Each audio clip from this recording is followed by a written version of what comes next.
Red team, go!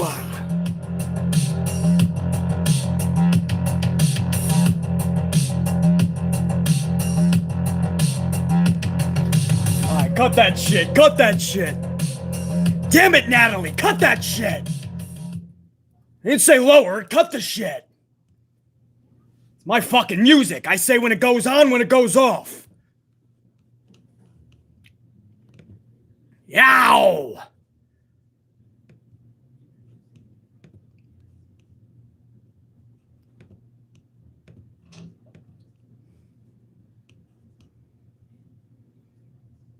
Yeah, there's my... Hey, there's the unit on the big screen. What up, everybody? It's me, it's B motherfucking C, the Amplified Man. Don't be scared, I'm not gonna jump through the screen and bite. I am the boogeyman in the community, the asshole, the bad guy. I make everyone cry, or so I'm told. Too harsh in these reviews. Be nicer, man. It's just pro wrestling. Well, guess what? If I'm any nicer, there ain't gonna be a pro wrestling because pro wrestling is on life support. I got about a half an hour to shoot the shit with you guys because plans changed earlier because everyone got scared of snow even though it snowed for a few hours and it was done by noon. And everybody's like, I gotta cancel. I'm like, get the fuck out of here then. Go hit the brick wall or I'm gonna send you through the brick wall. You dumb fuck. Cancel because of snow. You can tell it's 2022 by all the pansies, the pussies, and the snowflakes that are scared of snowflakes. Back in the day when it snowed out, my parents would throw me outside so they could probably have some fucking sexy time, not boots. They don't care if it was a blizzard. They threw me the fuck out. Here, go play in traffic, BC.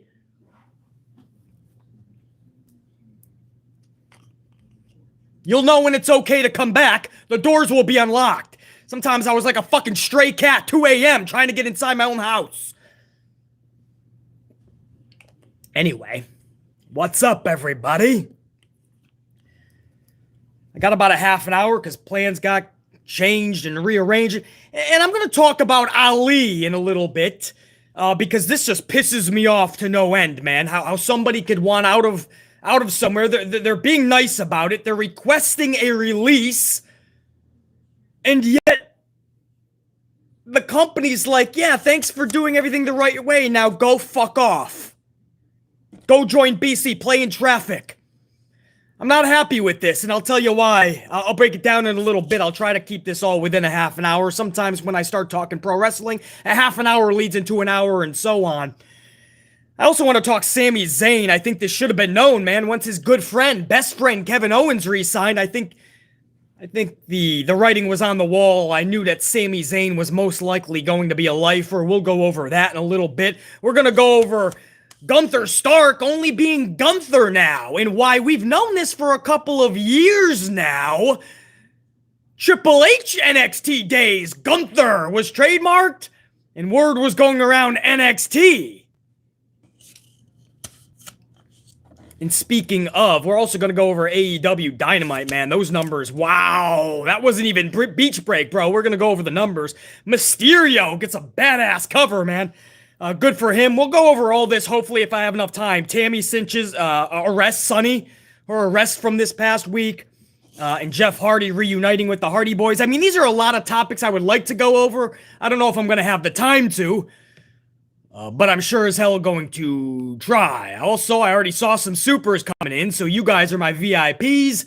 No matter how much time I have in these live streams, you guys will always get that shout out. So I will go over supers in a little bit, but I want to start off, man. This is interesting because I've been talking a lot about Triple H lately. I'm sure you guys know that because there's this feeling in the community because of shitty writers, reporters, journalists, shitty podcasters, shitty content creators that want to play a violin for Triple H. So there's this feeling in the community that Triple H is a victim. So BC because I don't feel that's true or right. In fact, I know it's not. So I've been the only one in the community to stand the fuck up and say, do not coddle Triple H's balls. A, because you won't be able to find them anyway. They're in Stephanie's purse, and she's not letting you get to his balls. And number two, it's all for nothing anyway. So anyway, I've been doing a lot of fucking Triple H talk. Now, a buddy of mine, he used to catch all of my vids. He's got a family now. Good job! Yeah, Jeffy! So because of this family, he can only catch like every other BC vid, whatever. Priorities, I told him. Priorities. You should be catching all of BC's vid. Let the kid go play out in the fucking traffic like my parents told me. So anyway, my buddy says he caught this vid of me just blasting Triple H recently. And he's not up to speed like BC is, but he catches the vids. He knows the ins and outs. And so this motherfucker actually gives me a text. He goes, BC, I just caught an interview. It was from like a production guy. And he said everything that you said. I mean, he backed up word for word. He was a dude that was in the initial meetings when the transfer was going on. And he backed up everything you said about Triple H. He was there actually at the meetings. And I go, well, I mean, I know this, but I could always use even more facts. I mean, could you send me links or anything? So he did, man. And I want to get the name correct here. You're going to laugh at the last name, not because we're going to laugh at the fucking guy, just because of the whole Gunther talk with Walter. This gentleman's name is Cornell Gunter. And Cornell Gunter was in production for NXT. Worked in WWE's Content Innovation Lab at the Performance Center in Orlando. And he was actually in these meetings when Vince McMahon would come down. And he said that Vince McMahon was there with Johnny L, with Brucey Pritchard, with Paul Levesque, Triple H, showing up to these meetings. And it's what he said, man. This is fucking... the irony in this name that we're talking about this, man. Gunter. Not Gunther, though. Gunter. Gunter. Now, this is what he said, man. And I gotta be honest. I didn't start this channel just to give myself pats on the back or say when I'm right. Oh, I was right. Fuck everyone else. But this is a topic that I take very seriously because in order to help pro wrestling, we have to not bullshit one another and act like Triple H is on our side when Triple H is the right-hand man of Vincent Kennedy, more so than Johnny L, more so than Brucey Pritchard. Triple H is the real villain. But we're told by journalists, we're told by podcasters and content creators that Triple H is the one we should feel sorry for because he built this NXT and it got taken away from him. It was Dusty Rhodes' NXT, first of all, and Triple H got the keys to the kingdom, and then Vince McMahon paid every cent to keep it running, and Triple H was never able to fucking get any profit. Let's just get the facts in order. But this is what Cornell said, man. And this is fucking huge. He says about Triple H. And I want to get the exact quote. When Vince came down, and again, H is right there with him in this meeting. This is a quote from Gunter. When Vince came down, dude, he sat down. He basically told people his history of wrestling and why he loved it and what made him get into it. And that segued into WWE as it is today and the stuff that he wants to see in the future. And it was something that, he said that this is a quote. Remember who told you this from the beginning. Because it wasn't some other dipshit in the community. It was BC. Cornell says, and I quote, he said that him and Hunter talked about it for X amount of time. For a long time before those meetings, when Vince and Triple H started going to NXT and addressing everybody, they were talking about it, baby. You could believe even before he hired Nick Khan to do the internal restructuring to sell everything. Triple H was right there in the fucking meetings. He was a part of it all. He goes on to say, him and Hunter talked about it for X amount of time. He says, I'm going to tell you right now, this is a quote, I'm going to tell you right now, that meeting was never any type of disregard or disrespect to what Hunter has done, what Triple H has done at all. It was definitely something where it seemed like a unified decision. Ow! It hurts to be so right. BC is so damn right. Where's everyone else in the community now? Where? When I said this for months. I said this.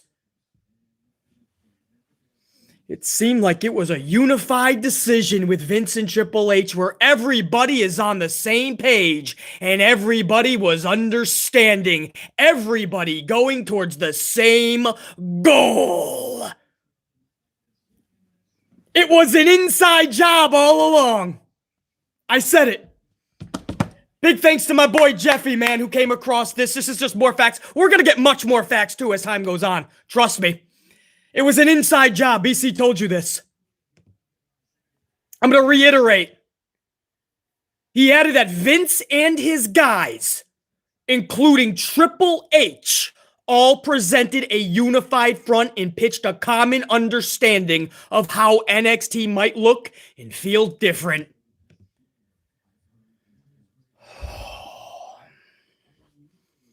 You know, there's times, most times, where I don't want to be right.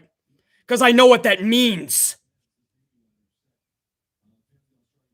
I respected Triple H as the cerebral assassin. I respected what he did in NXT. Took Dusty Rhodes' NXT.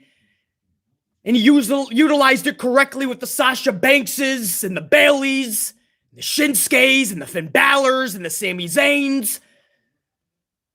But I always told you can never trust a guy like Triple H. A guy who sleeps his way to the top is what we call it in the business. Now, not literally, usually we would say, if it's a dude. In this case, he literally slept his way to the top.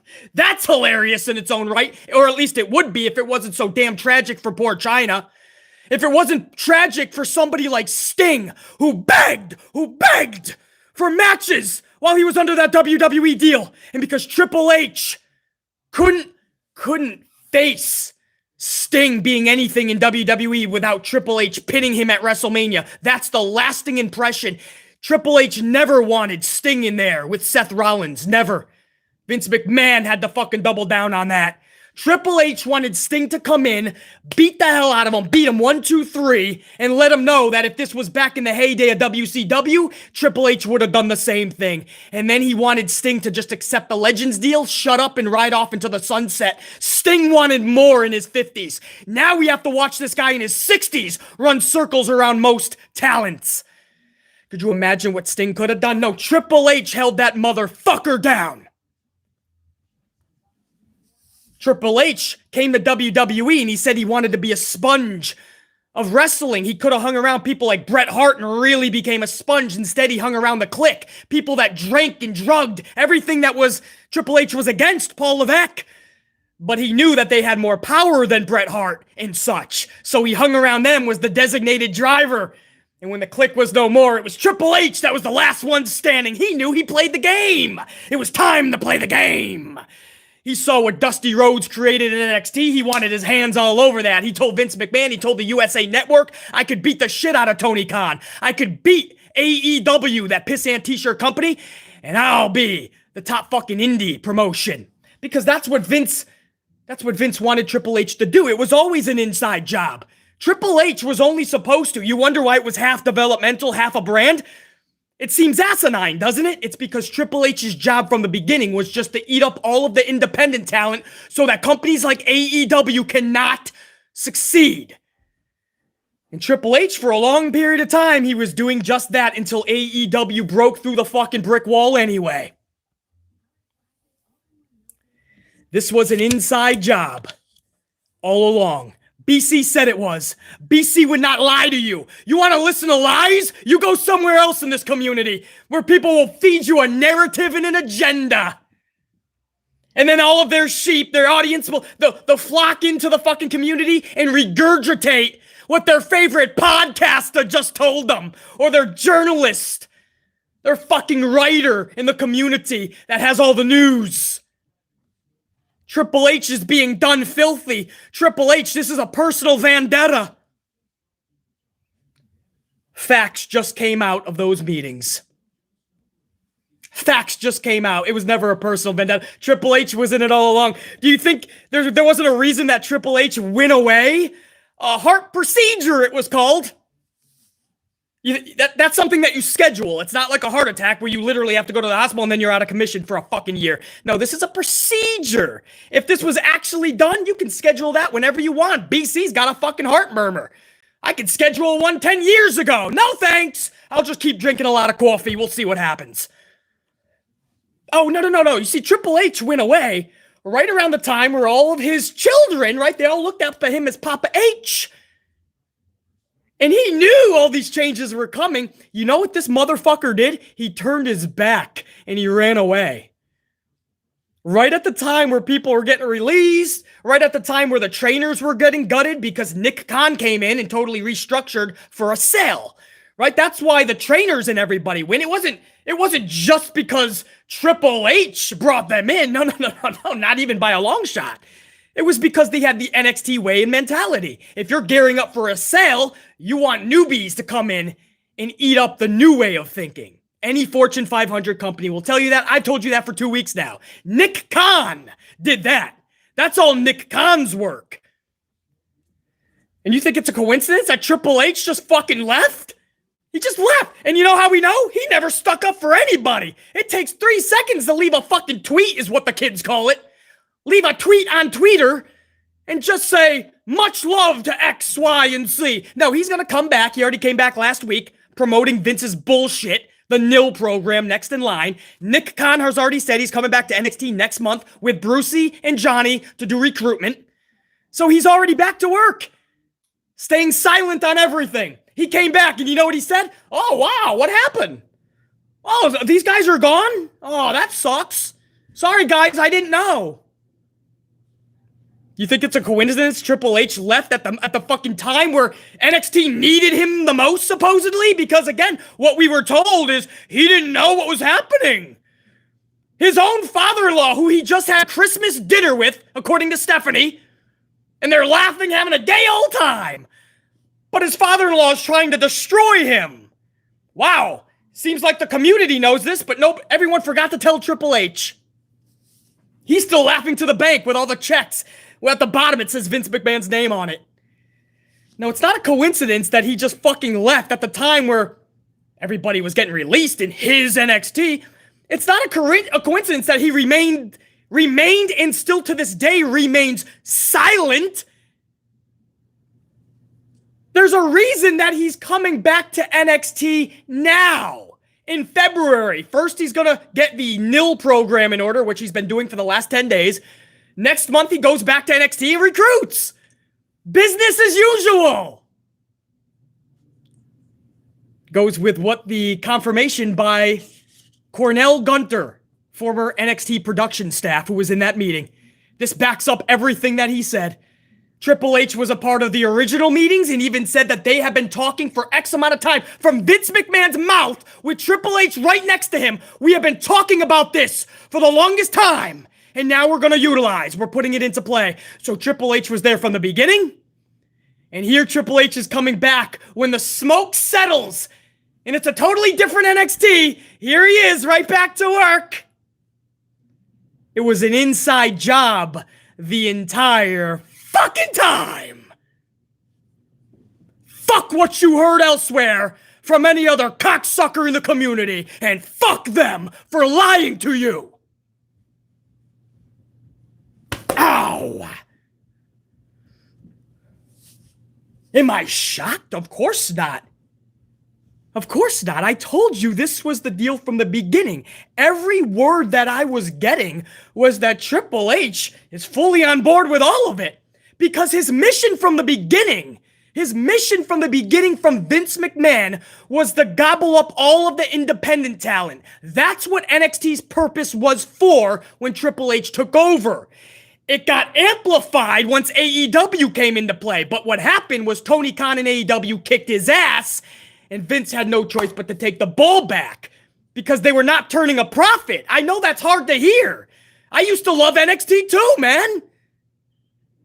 That doesn't mean I'm going to feed you bullshit. Triple H wasn't getting the job done. The ratings were starting to tank more and more. Vince had Nick Khan to come in because he's waiting on a potential sale. Everything that Nick Khan is doing is to put a bow on top of that company and sell it. NXT is part of the company. So obviously they want it more colorful, more sellable. Younger faces. Even Tommaso Ciampa has to fucking dye his beard. Because it's more sellable. This is all being done on purpose. It's not just to fucking slap Triple H in the face. No, he was a part of it the whole time. Listen to what the people in the original meetings are telling you. He was there. Do I really have to go over the quote again? He said, Vince McMahon told everyone in the meeting that him and Hunter have talked about it for X amount of time, that they have talked about it on a unified front and pitched a common understanding of NXT moving forward. He literally says, and I quote, it was definitely something where it seemed like a unified decision where everybody's on the same page and everybody was understanding, everybody going toward the same goal, Triple H included. I don't know how much more facts. My amp unit knows this, by the way, for the most part. I totally fucking got that. But there's still a lot of people in the community that they don't want facts. They just want to truly believe. They're so hurt that NXT is this 2.0, and I understand that they won't even stop to think that Triple H was in on it the whole time. That this was an inside job. Triple H was a part of this the entire time. All of these releases of Triple H stayed silent. To the training staff, William Regal, Samoa Joe, maybe even the Norman Smileys, I believe, they're all being cut loose. And now Triple H wants to come back to work while remaining silent. It was an inside job. All of this happened for a reason. Triple H was sent to do a mission from the beginning. The mission failed when AEW brought a huge impact, no pun intended, of new up-and-coming rising stars from independents. Right there, Triple H's mission was failed. He succeeded as far as being a fun brand for us, a fun alternative to WWE. We all love that NXT. But the mission that Vince gave Triple H that he was sent to do, it was a fail. Triple H knew this, and Triple H played along with Vince, and they came up with a new concoction. And everybody was a pawn in Triple H and Vince McMahon's game. It's funny, we just blame the Laurinaitis because they make the phone calls that Vince tells them to make. It's funny we blame Bruce Pritchard when like just last month when he was off on vacation for 2 weeks and then caught the flu for another 2 weeks. So for 2 out of those 4 weeks, he literally couldn't even make a phone call to WWE to tell them what he wanted. It was all Vince. But what happened in all of those weeks? We still blamed Bruce Pritchard, right? Because it's the thing to do in the community. He's an easy target. Let's just pick the creative writer, the guy who has the title of creative writer. The head creator. Now, trust me, Bruce, Johnny, Kevin Dunn, none of them are innocent in any of this. But it's just funny how we latch on to those names, but we don't want to put any blame on the person who was Vince McMahon's right-hand man through it all, his son-in-law. Oh, what a plot twist. But it shouldn't be a plot twist. BC told you from the beginning.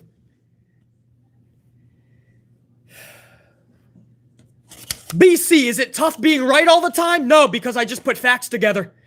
Because when the red light goes on, I just don't want to bullshit. It might cost me viewers. It might cost me subscribers. It might cost me likes. It might cost me revenue because I'm not going along with the herd, right? There's people that have been doing this a hell of a lot longer than BC, much bigger audiences. And they want to feed you narratives. Triple H, They're ruining him. They're just ruining him, I swear. This has got to stop. But what happens if the person you think they're ruining was in on it the whole time, making you look like a fucking idiot? What happens then? It was an inside job. BC was right. Sorry, not sorry if that hurts people's feelings. Sorry if that sucks for a lot of you. I understand. We trusted Triple H. We wanted to think about Triple H in the NXT glory days as the head guy, the boss man. It was an inside job, guys. Triple H was always a part of it. Triple H will never stand up to Vince. Triple H will never leave WWE. Triple H is right there with his big schnoz up Vince McMahon's ass. He's just another yes man. If you can't handle that, I don't know what else to tell you. I'm just dishing facts. I'm fucking with my own numbers by not going along with the herd in the community. The narratives. I told you in one of the last videos, even Jimmy Cornette. Jimmy Cornette's a wild dude. Even Jimmy Cornette said, yeah, it might seem like a slap in the face to Triple H, but if you think that Vince McMahon is doing all of this for a vendetta to tear down Triple H, you don't know Vince McMahon. Jimmy Cornette literally said, Vince McMahon is all just business, to the point where he may be even naive to what he's doing, but he's all business. What's funny about that is that's who taught Triple H. That's why Triple H is all business. That's why every time the fans stood up for Triple H throws you guys under the bus and says you don't understand, you don't know what you're talking about, so stop. I played you interviews in recent videos. Interviews of Triple H throwing you guys under the bus and praising Vince McMahon's every decision. That's why he does that. He plays both sides because he knows there's always going to be ball coddlers of him. And for some reason, this community has a shitload of Triple H ball coddlers. This community, there's a lot of podcasters on this very platform that want to coddle H's balls. Interesting. Let's ignore the facts so that we can create a narrative that this is all of these cuts and everything that's being done is just to ruin a legacy of Triple H when this dude was a part of it from the beginning, an inside job. Because Karrion Crosses and the Keith Lees and the Mia Yims, the Frankie Monets, they all got released. Well, what about Bray Wyatt? He got released. He was never a Triple H guy. John Morrison, Mickey James, never Triple H guys. Oh, the name changes? Is that supposed to fuck with Triple H by calling Walter Gunther? I already told you how I feel about that. I flipped the fuck out in, what was it, yesterday's video? Some shit, maybe 2 days ago? I think it was yesterday. But if you think that's to fucking bring down Triple H by changing Walter's name, how the fuck is just fucking with these? What do you say about Shinsuke Nakamura or Rhea Ripley or Superhero Ash? They're all on the main roster, man. They didn't get released. Weren't those Triple H people? Triple H brought the Shinsuke's in. Triple H brought the Bobby Roodes in. They all got name changes, or most of them. Nikki Cross became a fucking superhero. I'm sorry, almost. Bobby Roode became fucking Robert Roode, almost like Ravishing Rick Rude. Bobby Roode was badass. I don't know what the fuck happened with Robert Roode. People get fucked up, man. Otis was sent back to NXT because Vince wanted him to be this mean mugging fucking prick. Everybody's gonna get fucking messed with. Vince wants to tear you down, strip away your confidence in your self-esteem. It doesn't matter if you're a product of Triple H or not. I don't know how full throttle I can tell you this. Walter got the name change most likely because they didn't want him to be Walter, because he owns the fucking name. They don't want that to be an issue. It sucks. I don't agree with it. I flipped out for over a half an hour yesterday on it. But can we stop acting like every fucking thing that happens is a fucking diss to Triple H? He's right there with them. It's an inside job, man. He's right there in the meetings with Vince. Why do I get so upset with it? Because Because I'm the one who now has to clean up everybody's mess. You have all these fucking schmucks that want to write the stories, they're the journalists, or you have these people after the shows of the fucking Raw or SmackDown or an AEW show. After the show, they want to go live on a podcast, and they want to talk about Triple H as a fucking victim. And then BC comes the next day, and I'm ready for my video, and I have everybody regurgitating what somebody else said, and it's obnoxious horseshit. I got everybody go, but basically, isn't it sad what's going on with Triple H? And I'm like, whoa, what happened with Triple H? I didn't know what happened. Last I heard, he's talking with Vince. They're planning on NXT 2.0 fucking restructuring. No. I heard that Vince McMahon is totally ruining his legacy. They're erasing him, basically. You didn't hear the news? I heard there's a big fight between him and Vince. I heard BC that they were on a mountaintop and it was a blizzard and Vince threw him off the cliff. I heard that Vince threw him out of a moving vehicle at 145 miles an hour on a blistering, windy road, basically. I heard that he wants to ruin his son-in-law, basically. And I'm like, well, where did you hear this from? Another podcaster that I listened to. It's an inside job. Everybody's going to be fucked with by Vince. I don't, if you haven't learned that by now, John Morrison was never a Triple H guy. In the last couple months of this guy's career in WWE, he was dressing up in a bunny outfit, shooting water guns, doing yoga. That wasn't a Triple H guy. Triple H hated people like John Morrison, CM Punk, and Bryan Danielson. Triple H could not stand people like that. Hated John Morrison. How is that? How is what happened to John Morrison a slap in the face to Triple H? Oh, I get it. There's a narrative. This is where I'm supposed to go. BC, we're not counting him. Okay, well, Mickie James got a trash bag by Mark Carrano. Mickie James was released. How is that a slap in the face to Triple H? BC, we're not talking about that. I just want to talk about all the people that are connected to H. Well, that's everybody. NXT was developmental as well, so most of the people are going to come from there. The William Regals, the Samoa Joes, the Norman Smileys, the trainers. That's a gutting process by Nick Khan. If you knew anything about business, you knew that was coming. But you know what's more important? You know who really knew that was coming? Triple H. He was a part of all of the fucking meetings. Even when he was out with this heart procedure, he was in on it the whole fucking time. He knew every move that was happening. He conveniently stepped out. And now is conveniently stepped back in.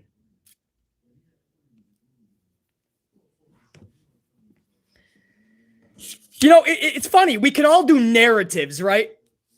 If we want to believe something bad enough, we can create our own narrative, right? We can leave out talent that was cut, that had nothing to do with Triple H.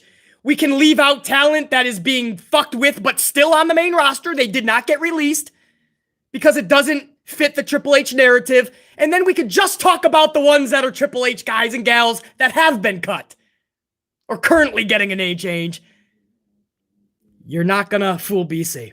If you have been fooled this entire time, sorry, not sorry. I've warned you for months. Today, thanks to a little bit of breaking insider information by, get his name right, I know it's funny, it's not Gunther, Cornwell Gunter. Cornell, not Cornwell, BC. Poor guy. As if Gunter isn't bad enough, I just called him Cornwell. Cornell Gunter has just spoke up and said there was never a vibe that Triple H was being fucked with. In fact, Triple H said he and Trips, his words, he and Trips have been talking about this shit for a long time previous. Inside job. Inside job. Triple H was a part of it from the beginning, and I just gave you the proof. And this is just the tip of the iceberg. There's going to be a lot more coming in, trust me. You're going to hear a lot more about this shit. Shocked that I'm right? No. I knew I was. It was just a matter of time before people started coming out with this shit. You know what? I'm not even dissing Triple H anymore. There never was shade or a personal vendetta with H. My thing was just the lies, man. But you know what? H, it is now confirmed. It's an inside job. We know that for a fact. H is a part of everything that's going forward with NXT. We already know that. Nick Khan said he's coming back to NXT next month, as a matter of fact. So we already know this was an inside job from start to end, beginning to end, start to finish. Now, all that we need to know is this is who Triple H is. As long as you now know that this is Triple H, you will never be shocked in the future. Yes. There were some great years when Dusty Rhodes and Triple H had this "We Are NXT" vibe. Scotty 2 Hotty recently said, like, they really believe that shit. We are NXT. And we love those years. But if we knew then what we know now, we wouldn't have gotten too attached. We now know that Triple H's job, it was only one main goal. It was to gobble up all the indie talent so something like AEW cannot happen or take off. Triple H failed. Triple H was called back to the office. If we only knew that that was the main goal. It was an inside job. BC told you that all along. I don't even want any, hey, fucking congrats, BC. Hey, man, BC, I believed you all the whole time. I appreciate it, guys. I do. I just want people to smarten up, man. Everybody. You have no idea. I've been doing this for a long time, man. For months, I've seen people playing the violin for Triple H. And now that this new information came out and BC has been vindicated as the one person in the community to tell the truth, that this was an inside job with Triple H on top of everything from the beginning. Bro, all I want is people to fucking smarten up from here on out. Because I shouldn't have been the only one. I should have had people backing me up in this community, and they know who the fuck they are. They should have backed me up. But a narrative and an agenda occurs, and the truth goes out the window. Whatever. So I be the lone person, and when it's all said and done like usual, I might be the lone motherfucker, but I was the lone right motherfucker. I was right from the beginning.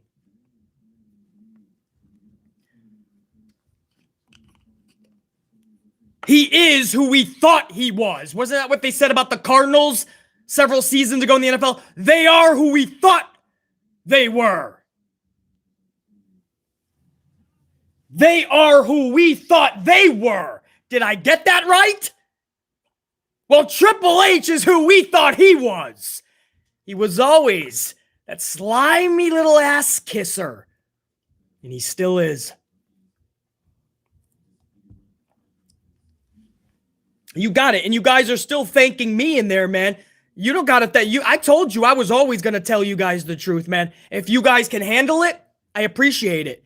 So I thank you guys for having to listen to me talk about this for so long in so many videos, being able to fucking realize that what I'm saying, it's nothing but facts, and not buying into the horse shit elsewhere. I'm thanking you guys, brah. Truthfully. I honestly mean that, man. The ones that knew something's not right here. Something is not right. All this shit is not adding up. Triple H he's not coming across like a victim. It seems like it's an inside job. And then everything that I said, man, ends up coming true. Thank you guys, man. So you guys are thanking me. This is one of those situations. You guys are all thanking me. I'm thanking you. This is a big moment for us, man. This was a vindicating moment. And I already knew anyway, even if this interview didn't come out. And again, big props to my boy Jeffy, man, who can't even catch every video, came across this and alerted BC immediately. Even my boy knew, like, whoa, BC, everything you've been preaching, this dude kind of backed up. He said that Triple H was there from the jump and that him and Vince, they were talking a long time before these meetings were happening with the talent. Thank you, guys. Badass, man. Badass. What a moment for the channel. And for everybody that thought that Triple H was a victim, what a shitty night for all of you, man. You know, sometimes you just got to take the fucking L. Again, I don't even take pride in that. Most of the time on this channel, I don't even want to be right. Because I know what it means, man. I know what it means. I want to go on too, man. I said I'd keep you guys here a half an hour. We're already going toward 40 fucking minutes on this one motherfucking topic. But let me go over some shit real quick because I do want to touch up, man. And I'll get to my supers as well. Much love to you guys. Mustafa Ali was rejected, or at least reportedly. We're going to find out more in the next 24 hours. A lot of us have people working on this. But the initial report is that WWE, just like BC thought, unfortunately, they're denying Mustafa Ali, his release from WWE. Now, this pisses me off because here's my thing.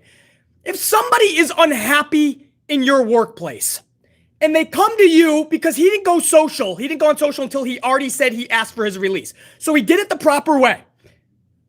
And he was not disrespectful in that social post either, by the way. But he went to Vince in WWE first and foremost. And he did it the right way. He asked for his release. He's not happy there. He's not comfortable there. He has shit he wants to do and he feels confined. Blah, blah, blah. Good shit. Now, wouldn't the grown-up, the mature thing to do here, man, even if you're all in it for business, which we know Vince is, but wouldn't you grant this human being, this grown adult, his freedom? Like, you know you're under contract, but work with each other, right? Have your fucking lawyer, have fucking your lawyers with an S come in, and even if you don't want Ali going to another promotion like AEW within 60 days or 90 days, right? Work something out where it's fucking 6 months. Some shit. I'm sure Ali just wants to go and work on shit. He wants us to get out of there. Is there some way that you can work with him? To totally deny this motherfucker. And I knew. Well, I can't say that because I've seen crazier shit where Vince did actually release wrestlers. And we thought there was no way he was gonna. So I can't say I definitely knew he wasn't gonna with Mustafa Ali. I didn't know the type of talk that they had. And I was thinking maybe Vince is going through a moment of maturity. And he's gonna allow this human being, this grown adult, his release. But at that point, and I want to take it to the chat. You guys tell me, bro. Doesn't this seem like you're just holding somebody against their will? It's like you're just holding somebody just where they don't want to be. Like, this dude is now going to show up to work and just be totally unhappy. Do you even want that in your locker room? Or are we going to play the game? This is what Vince likes to do to the Brody Lee, the Luke Harpers, the Rusevs, the FTRs, the Alistair Malachi Blacks. We've already heard these stories. He's going to keep him home for the rest of his contract.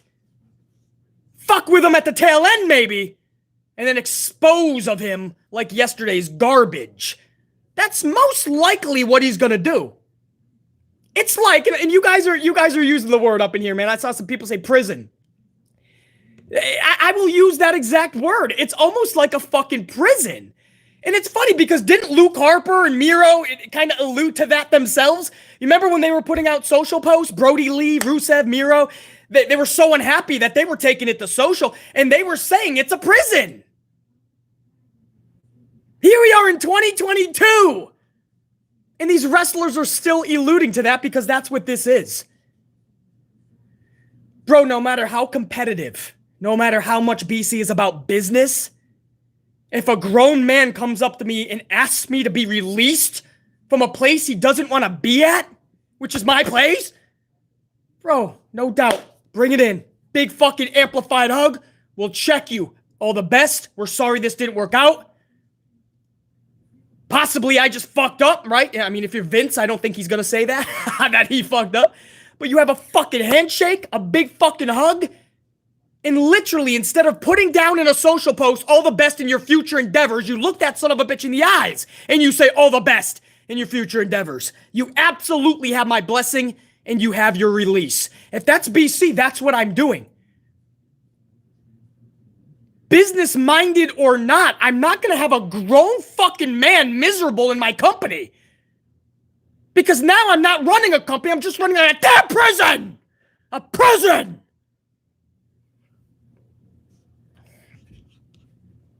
That's why this pisses me off.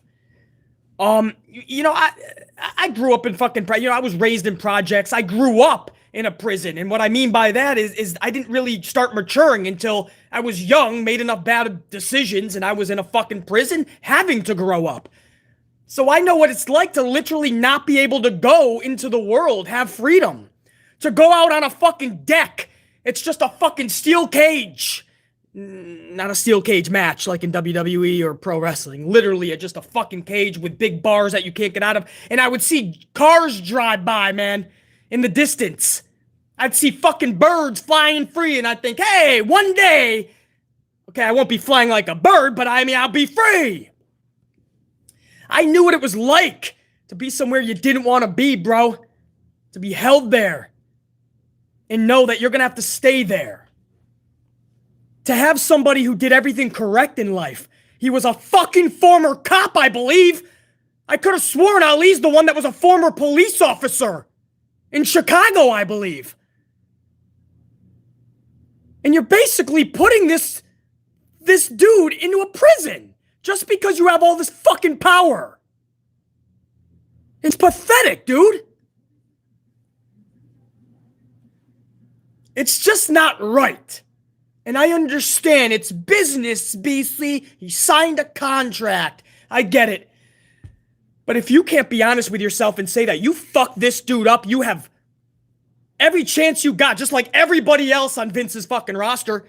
He fucks with them, strips their confidence, strips their self-esteem, doesn't give them actual chances. And then when they ask for their release, you say no? Go home, we'll tell you when to come back? Bro, that's petty. That's petty. I'm telling you right now what that is. It doesn't matter even if you agree with BC or not. I'm telling you the fact. That's petty. That's not business. That's petty. That's being an asshole. That's being a prison warden at that point. That you're not going to let somebody fucking go after it was you. That's the reason they want to go. Doesn't add up. It doesn't fucking add up. So that's the deal on Ali. I'm going to find out more for you guys, hopefully in the next 24 hours. Hopefully Vince has a change of heart. They changed Gunther from Gunther Stark to Gunther. Just Gunther now. Walter is just Gunther. Sport, I'm hearing the last nail in the coffin for Vince in changing that shit was Sports Illustrated. Everybody made a news story out of Gunther. Sports Illustrated actually did a piece on this. And once WWE found out the Sports Illustrated headline in the article, Stark is no more. Now it's just Gunther. Is that any better than Walter? No. But at least Walter's no longer a fucking Nazi. Commander fucking boat officer. Whatever the fuck that shit was. So now Walter can just battle with the name change of Gunther. But that's what's going to happen, man. That's what Vince does. It doesn't matter. It has nothing to do with Triple H. He's just going to fuck with you, bro. Piper Niven didn't have to be Doudrop. But she is Doudrop. Back in the day, One Man Gang didn't have to be Akeem. Does anybody remember One Man Gang becoming Akeem? I'm pretty sure One Man Gang had nothing to do with Triple H. This is the way of Vince's thinking. I'm telling you, I'm bringing you guys factual information of what Vince McMahon has been like for decades, probably before you were born. One Man Gang turned into Akeem. I remember they had Papa Shango turn into, I think, was this before or after The Godfather? He was like Colonel Mustafa or something. Or no, that was somebody else. What was the third character, guys, of Godfather? There was Papa Shango, there was Godfather, there was a third one. Kama! Thank you, Triple. Kama. You guys remember Kama? What the fuck is a Kama? Now, I can guarantee you, Kama had nothing to do with Triple H. This is what Vince does, guys. I'm trying to give you... I'm trying here, man. This is just how Vince has always conducted business. It's what he's always going to do, man. He brings people in and he makes them giant Gonzaleses. He brings people in and he makes them diesels.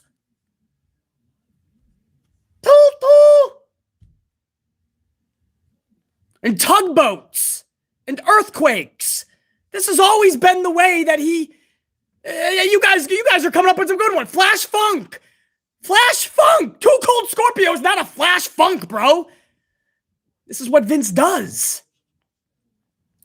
Thank you. Who said that? Jennifer. Isaac Yankum DDS? The fuck is an Isaac Yankum DDS? We're all fucking glad that he got moved to Kane.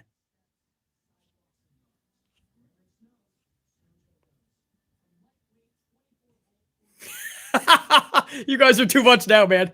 Fucking the Godwins, the Husky Harrises. Yeah, the good one for Bray Wyatt there, Vince. My point is, all of this had nothing to do with H. Now, all of a sudden, because everybody is coming from NXT, it's just an H issue. If you're just joining now, man, go back into the whole 40-minute cold open, where we now have new information that solidifies that this has all been Vince all along. Can't even put the blame on Bruce Pritchard, even. I mean, of course, you can blame them for shit. Bruce, John Laurinaitis, Kevin Dunn, all of them. But last month, it was confirmed Bruce Pritchard missed almost the whole month. Couldn't even make a phone call for a couple weeks because of the flu. Vince was running those shows, and Bruce Pritchard still got accused for all the blame. Even when he's not even making phone calls to tell people what he wants, he got all the blame during those weeks. Vince got let off scot-free. Everything that you're watching today, it's still Vince. It's still Vince at the very end, bro. This is the guy who took Owen Hart. Thank you for that, IKEA Haywood. This is the guy that took this. This was not Triple H's creation. Owen Hart was not a Triple H creation, and he became a blue blazer. Blue blazer. Because Vince McMahon and Vincey Russo. Does anybody remember Russo and Ed Ferreira? Get your giggles on. This is the type of shit that Vince loves. There's only you got to know that somebody like Piper Niven is coming in as a dewdrop. We should have known that Karrion Kross was coming in with a Medieval Times helmet and some leather suspenders. We should have known that Keith Lee was going to be a Bearcat. We should have known that one of the best wrestlers up and coming, Dustin Rhodes, thank you, Iman, Gold Dust. We should have known that Cody was going to be a Stardust. Thank you, Anthony. We should have known that Chad Gable would become a Shorty G. Thank you, NJPW. We should have known that there was going to be an Emelina. And so on and so forth. You guys get my point. Thank you, everybody, for participating. But Gunther is only going to be Gunther now. It's not going to be Gunther Stark. Once Sports Illustrated put that out, I heard WWE went into panic mode, and they absolutely dropped that trademark on the dime. Thank you, Sports Illustrated. Now, can we get Sports Illustrated to talk more about how Monday Night Raw fucking sucks? Sami Zayn. Moving on, guys. Sami Zayn. Yeah, thank you. Who was that? Jack. Great point, Jack. We're talking about Vince McMahon here, the guy who made a fake Razor Ramon and a fake Diesel. And you guys are shocked about what we're getting today. No, it was not to slap Triple H in the face or to ruin Triple H back then. It was just to bring in a fake Razor and a fake Diesel. Sami Zayn has signed a new contract. We are hearing it is a multi-year, multi-mil deal. I don't see how Zayn is pulling in multi-mil, but if Owens has got it, maybe Sami hard-pressed them and got that shit. But this tells me, guys, that Sami Zayn is pretty much a lifer now in WWE. And I'm not going to throw shade. Just like Zelina is a big girl. She can make her own decisions. I'm not going to sit here and call her a fucking sellout. Just like Mickie James, if she wants to come back to the Royal Rumble, fuck it, let her. She's a grown woman. She can make her decisions, what she thinks is best. And Sami Zayn felt that that was the best place for him. He's comfortable in the role that Vince has placed him in, that kind of jokester. It is kind of a role that you could see as a lifer. It's a role that I don't think Vince would actually can him. What? Basically? But he was a Triple H guy. Triple H brought him into NXT, and he just signed a new deal? I was told by other journalists and podcasters that Everything Triple H created, Vince was supposed to destroy. Oh, does this not fit your narrative? Yeah, there's plenty of people on the roster right now that were Triple H's people, and they're on there. Shinsuke Nakamura has a fucking title right now. You probably wouldn't know it the way his booking is, but Shinsuke has a fucking title. He's on the roster with a title. That was Triple H's guy. Sami Zayn just re-signed for a multi-million, multi-year Triple H guy. Kevin Owens just got a massive contract. Triple H guy. Oh, it doesn't fit the narrative, community. Sorry, it wasn't. Sorry, not sorry. Didn't fit the narrative, right? We have an agenda. That's right. Let's not name anybody that's actually doing well and cashing in on shit. No, just name everybody that we can talk about is a Triple H person.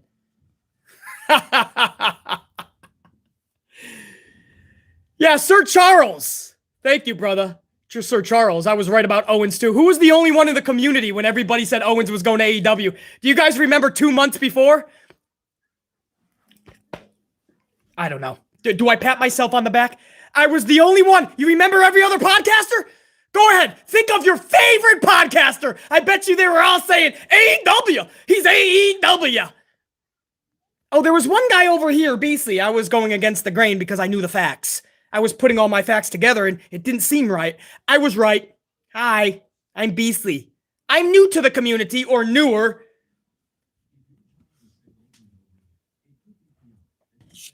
I'm on the 5-year plan. My parents say if I do really good on a YouTube, I can re-sign for another 5 years. I'm always fucking right. I don't want to be half the time. Most of the time, I don't want to be. Sami Zayn seems to be a lifer. He signed this contract. Good for him. Cash in. If he's comfortable, he's got his buddies there like Owens. He gets along with Vince, evidently. Oops, I'm not supposed to say that. He's a Triple H guy. Triple H brought him into NXT. And Vince loves him. So good for him. I'm not gonna fucking pounce on the guy just because he didn't leave, just because he didn't go to AEW, man. Good for Sammy. He cashed in on a huge check. And if he's happy, then let's just be happy for him, man. Yeah. Jonathan, Triple H vs. Punk 2011 says it all, says Jonathan. You would think so, but a lot of people just want to stroke Triple H's big nose. I don't know where you guys thought I was going with that. They want to stroke his big fucking nose. They want to shine up Triple H's nose so he can reinsert it into Vince McMahon's ass. Chyna, Sting, Booker T, CM Punk. One story after another, bro. So Sami Zayn, congrats, brother. Good job, Sammy. I just hope they utilize you correct, man. You're a damn good wrestler still, and I hope you don't forget that by playing too much fucking comedy.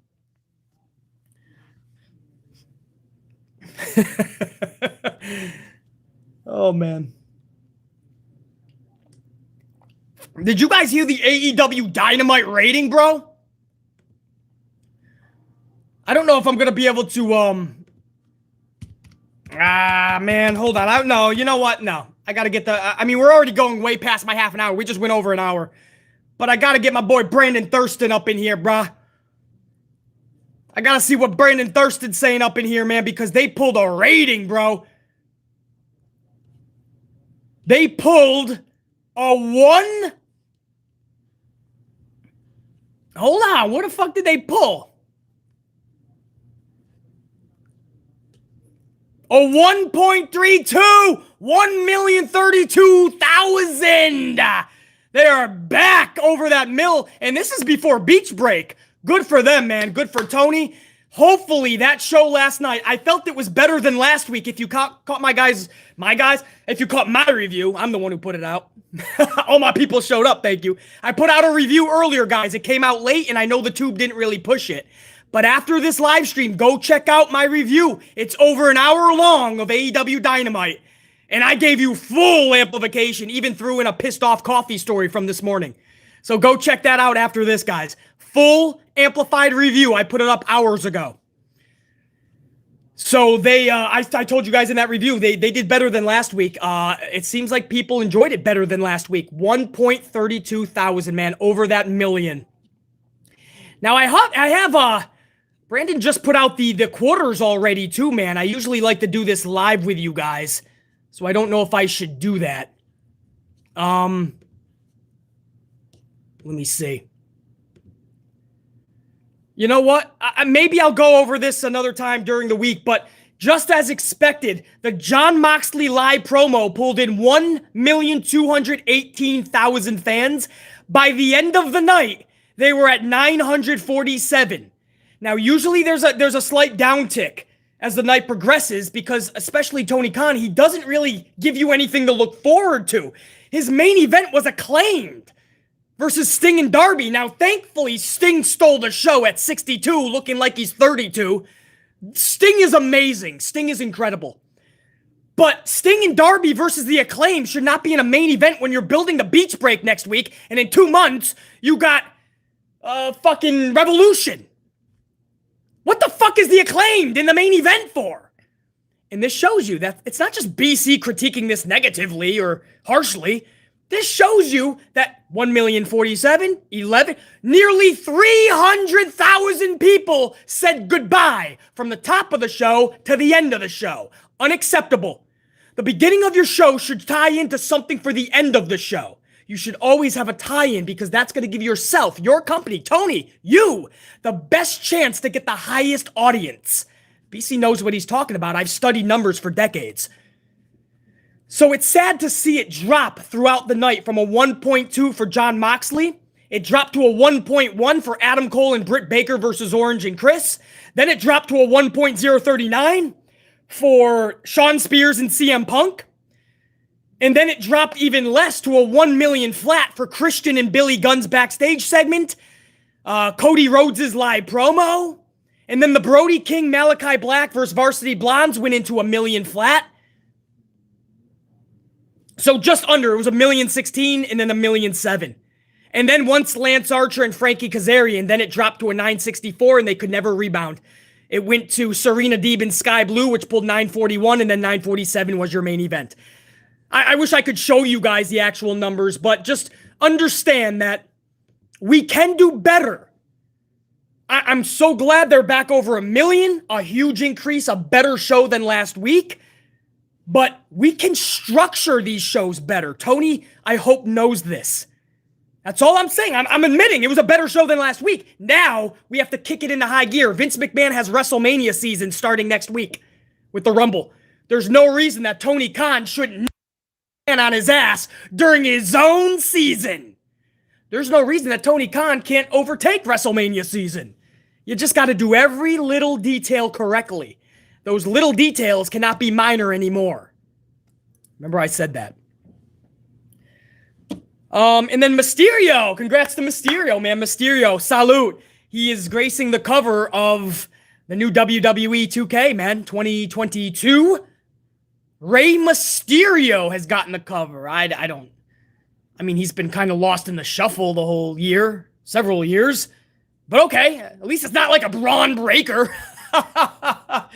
Or fucking part-time Lesnar. Could you imagine if Lesnar just shows up, fucking gets the cover? But Rey Mysterio, it's a pretty cool looking cover. It's not just like a photo of fucking Rey, man. It's pretty psychedelic. You got some abstract going on in it, man. Oh, by the way, over an hour. Forgot to even mention, thank you for everybody who smashed that up, helping the algorithm later on. I know this is a late stream. A lot of people are still probably watching BC's over hour-long video of Dynamite's review that I just put out a few hours ago. They probably don't even know BC's live. But thank you guys, man, as we cascade toward 200 plus and on our way to 300. Oh, right now, man. Right now, we're on our way to 300. I appreciate that. I know I only gave you guys 20 minutes before the live stream, but you guys are the fucking best, man. So, salute to Rey Mysterio. I don't know how are you guys excited for this game? Any gamers out there? JR9, are you excited for this shit? How are you guys feeling about this? I've been hearing mixed talk on this. Trev Reigns, the tribal guy, he says yes. Malachi says, yeah, Clark is just a no-go. Chosen says, yeah, hold on, it's going kind of fast. But a lot of you guys, oh, no, you guys are kind of mixed, man. Actually, I'm seeing a lot more no's now. JR, where are you? Nervous as the last was a disaster, says JR9. Yeah, that's what I was hearing, bro. So a lot of people are kind of like hesitant toward this new one. Beast Morgan says, I'm actually a gamer too, but I'm not too into this one. It's going kind of fast, but I am seeing it, guys. I just can't match it up with the names right now, but it looks like 50-50.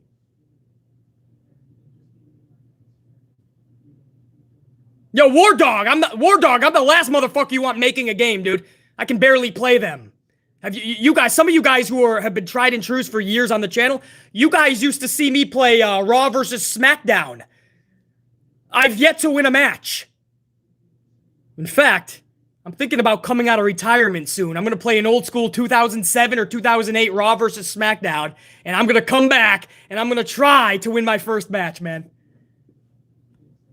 Anything else, man? This went way over the half an hour that I was supposed to do, and now I'm just really fucking backed up now, bro, on time. But you know what? My VIPs come first. So, real quick, the Hardy news. Matt Hardy, Jeff Hardy, they're going to reform the Hardy Bros. I don't think it's AEW. It's in another promotion. I don't have my notes with me right now up on the interweb machine. But they're supposed to have their first match in years. Listen, I'm just hoping Jeff Hardy's okay, man. Jeff Hardy, I would say fuck wrestling for a year. I don't care if he's getting older or not. Just walk away for a year. You don't need the money. Your health is more important. Relax, brother. But he's coming right back. He's going to have a match with Matt Hardy. So, what is it? Is it Fire Pro Wrestling? Is that really what it's? Oh, then I didn't even have that in my notes then, or I would have remembered that. But either way, guys, I mean, you got to think that, I mean, Matt Hardy can trust his brother is good. I mean, I'm going to trust Matt Hardy. I love Matt Hardy, dude. Yeah, Matt Hardy's on the up and up. Matt Hardy is more of a stand-up dude. Matt Hardy used to make a lot of fucking mistakes, just like BC made a million. But it's who you are now, man. Are you still making those mistakes? Matt Hardy got better. Jeff's a little shaky. Oh, Fire Pro Wrestling is another video game. I got you. Thank you, JR. What's the promotion that the Hardys are coming by, man? Because I can't get my notes up on that. Have you guys even heard? Maybe you guys haven't even heard it. I'm breaking it to you. Maybe.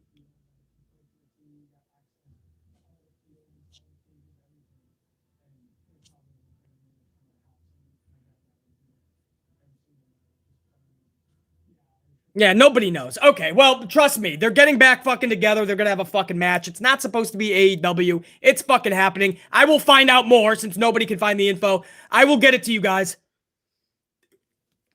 Hopefully within the next 24 fucking hours. And then Tammy Sitch, Sonny, got arrested again. Listen, if you don't want to be helped, nobody else can help you. You ever see the TV show like Intervention and shit?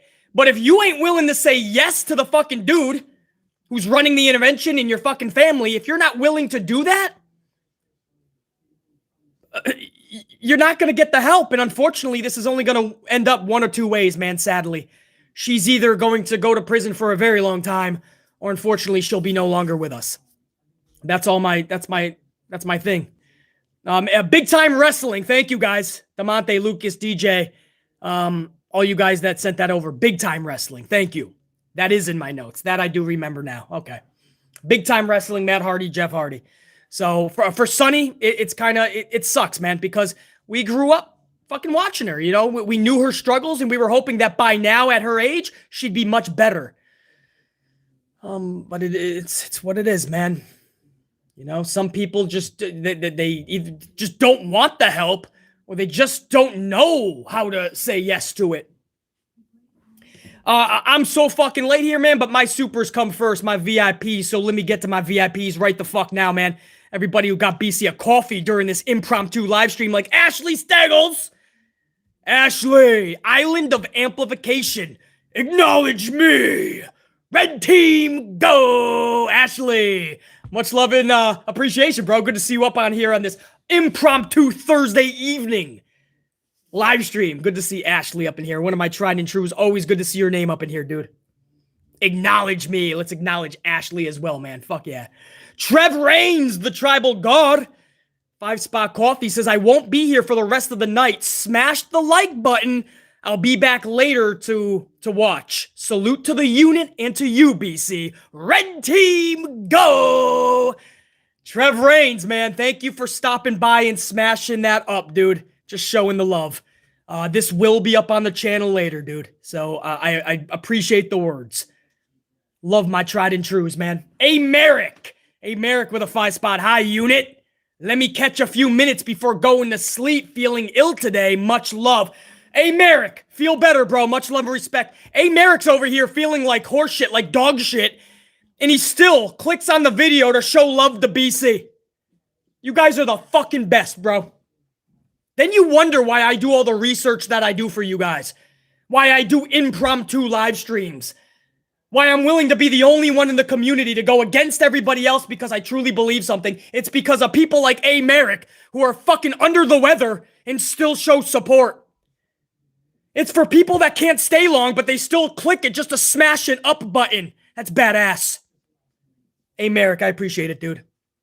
Strict Tango, 2-spot. I watched AEW review video, and I'm just here now to say hello before sleep. Strict Tango is pulling double duty. Strict Tango watched and viewed my Dynamite review from a few hours ago, and then Strict Tango went right into the live stream. I'm sure there's a lot of you guys that have seen BC already for over an hour earlier in that review, and now you're catching the stream. Strict Tango, I appreciate it, dude. Just last week or 2 weeks ago, you guys remember we did three videos in one day. 2 live streams and then like a pre-tape right after like a Raw, I believe it was.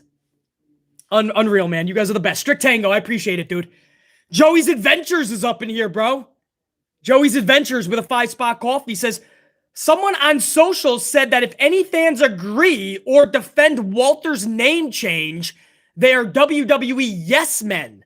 Do you agree? I will always call him Walter. So Joey's, let me reread that. Someone on social said that if any fans agreed or defended, so they're okay with Gunther. In fact, they're saying that you shouldn't have a problem. No, bro, Joey's Adventures. You saw, or I hope you saw, I put out a whole 30-minute plus video on my true feelings about the Walter name change. Nothing to do with Triple H. It's not a slap in the face. This is Vince McMahon looking at Walter and thinking he's a Gunther.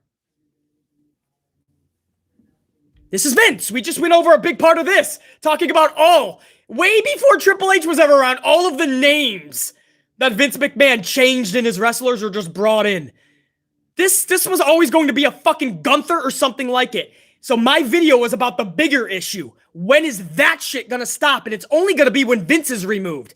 Not even when Triple H or a Bruce Pritchard or a John Laurinaitis or a Kevin Dunn or a fucking bullshit Bockwinkel or a Pansy Patterson.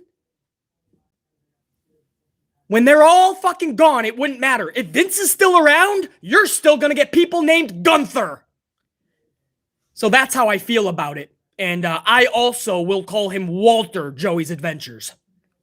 Thank you, brother. Jay, what up, Jay? $4.99 up in this bitch. What if Goldberg returns and wins the Rumble to face Roman at Mania? Vince has failed to build someone for Roman. Shake my head. I wanted to see Roman versus Keith Lee. We all did. We all wanted Roman and Keith Lee. You guys remember when they went face-to-face?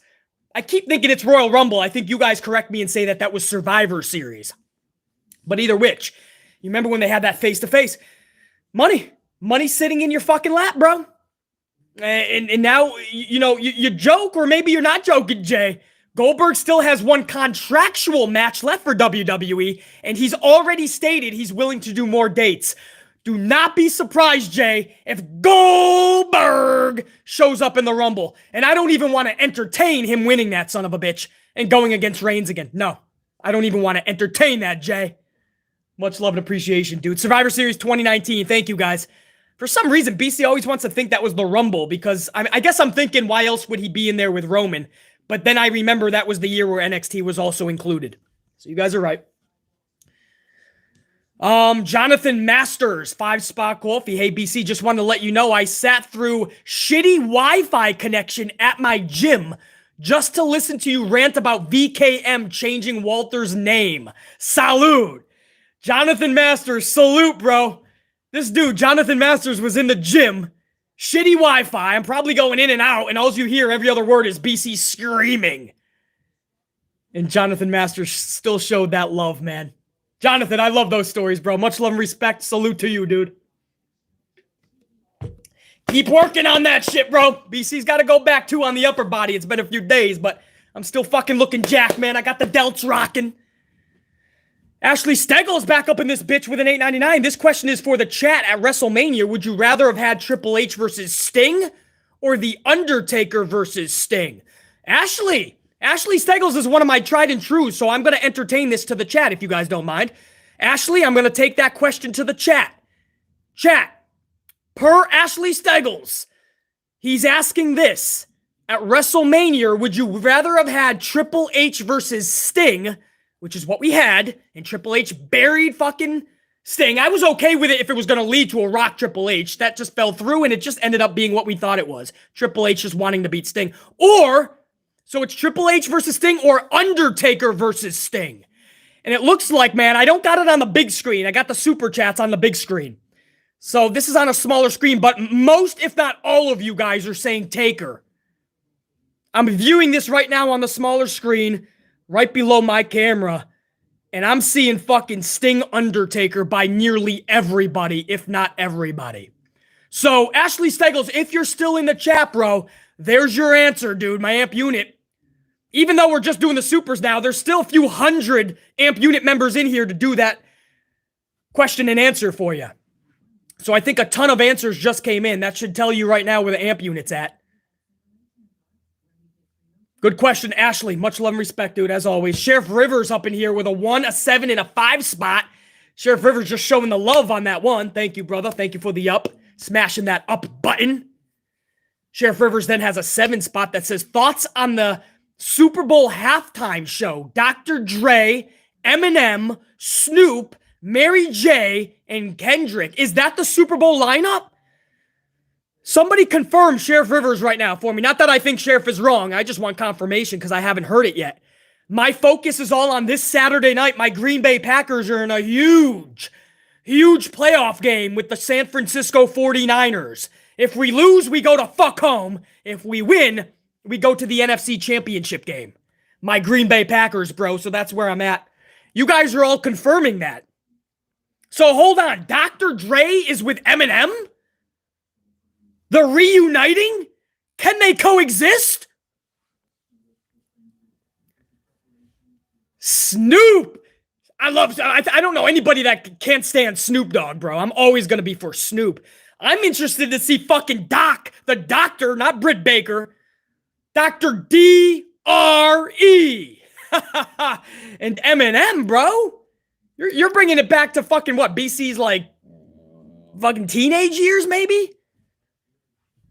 Well, that's for M. I was a fucking little tyke when Dr. Dre was belting it out. Anyway, what's the question? My thoughts on it? I'm down for it, man. Are you guys bashing it? Is that what's happening in the world? I can see if people are bashing it. I don't mind this, to be honest. I love this. If I'm getting Snoop, Dre, and Eminem, that's pretty cool. What the fuck was I gonna get? Coldplay? Am I gonna get the reuniting of Creed? And by the way, I'm not even a Creed basher. I know it's the cool thing to just bash Creed. No, man, it's a fucking act. You either like it, you don't. You pay money to go see it. If they're good to you, that's your music. So I'm not a basher of Creed. I'm just, what are you going to get? Creed at the Super Bowl?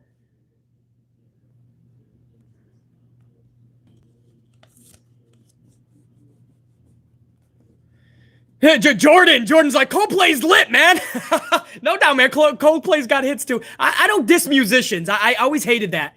There's always people that like hate Metallica. You know, that's not real music. They're too mainstream. They sold out.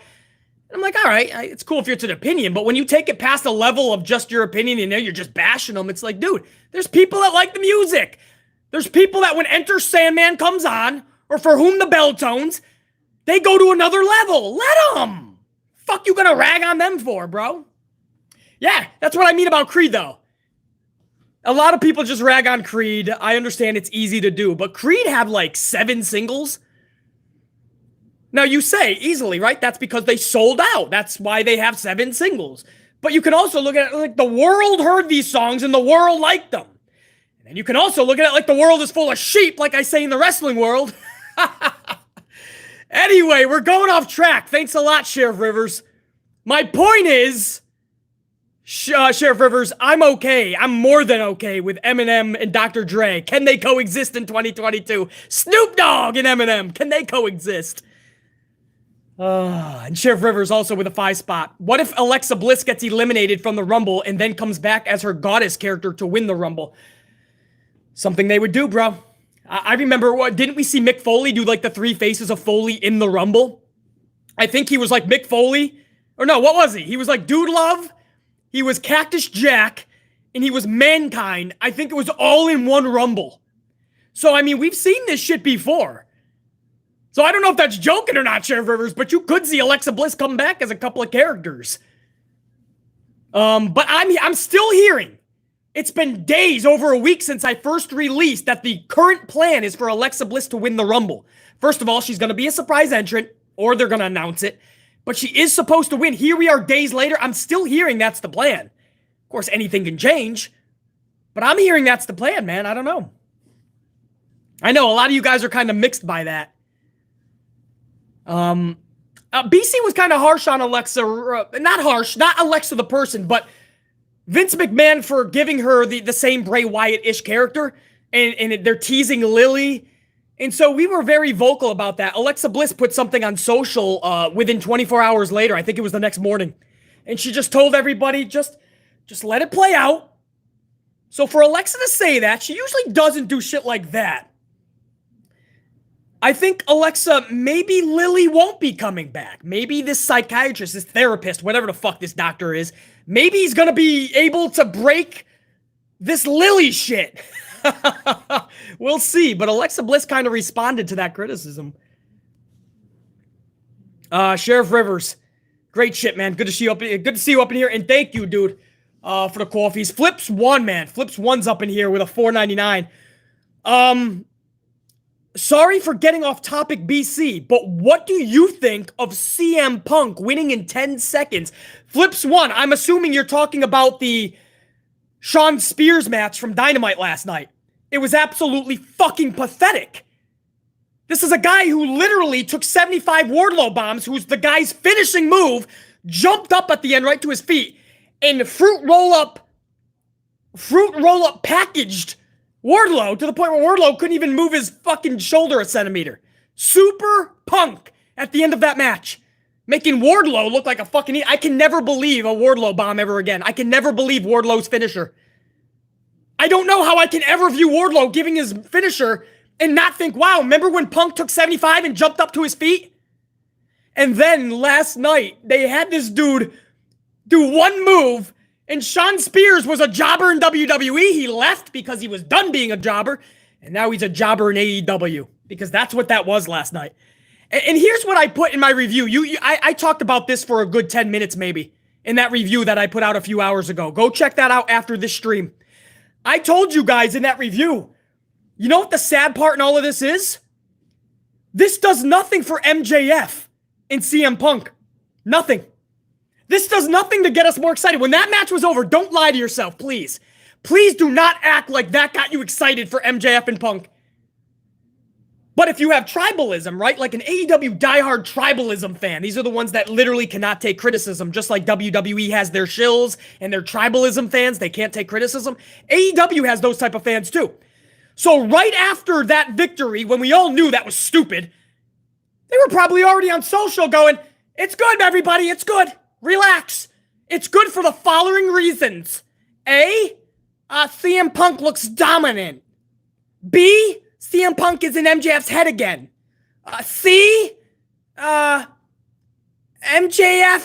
was there. D, I like the name CM Punk. They don't know what they're talking about. They're literally trying to educate people that knew that was a stupid move last night, just like it was stupid a week ago with Wardlow. And these fans will try to educate us to make us see why this helps the feud. When BC's going to tell you the truth like I always do. The feud is dead. It started off so hot with those promos. And you look at the last several weeks. We're playing the same Chris Jericho. What was it called, guys? The 5 Phases of Jericho or some shit? 5 stages of MJF. I don't even know what the hell it was called, but it was just MJF throwing one crony after another to Jericho. That's all it was. So there's what, and now this feud with CM Punk, they just regurgitated it. It's recycled bullshit. You're going to take on one of my cronies this week, Wardlow. Next week, you're going to take over on my other crony, Sean Spears. Next week, I may find another crony. I may pay somebody because I'm Maxwell, I'm rich. Here, go take out Punk. We're doing the same shit. The 5 labors, is that what it was called? Okay, 5 labors. 5 labors of what? What was that called, guys? I'm on a delay. Hold on. And now it's going really fucking... The 5 labors of Jericho. Thank you. 5 labors of Jericho. There you go. Well, guys, we're just doing it on a smaller scale now. The storyline is just you're going to take on all of my cronies. How is that exciting for you? Will you please raise your fucking bar? I saw people when that fucking match was over going, this was immaculate. This was amazing. I saw one person go, I don't know how anybody can say this was wrong booking. What happened with Sean Spears and CM Punk was exactly what needed to happen. And BC's like, what the fuck was right about it? You're trying to educate people why this is a good storyline. And I'm like, I have not been excited for this shit in like a month. How are these matches with Wardlow and Sean Spears, the way they've been going down, how is this getting you excited? And you sit there and you try to sound smart. You say things like, it's long-term storytelling, Beasley. Beasley, it's about the story. You have to intricately look at the story being told, Beasley. It's complicated, but it's all going to make sense at the end. And I'm like, shut the fuck up. This should not be complicated, A. B, it's pretty fucking plain and simple what I'm viewing. It sucks. It's horseshit.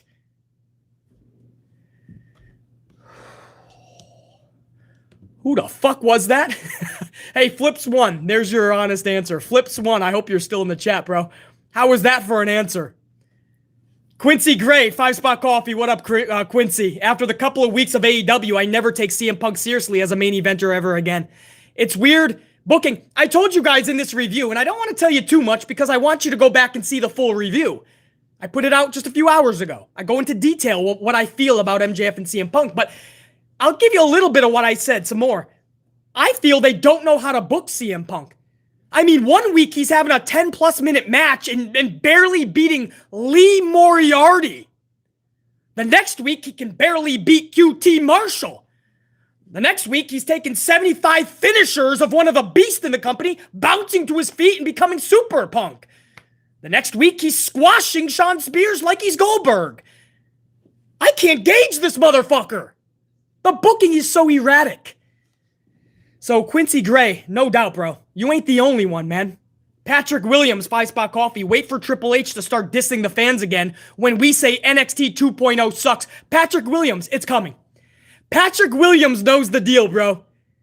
I have played you guys actual audio of Triple H throwing you under the bus when all you were trying to do was defend him in NXT.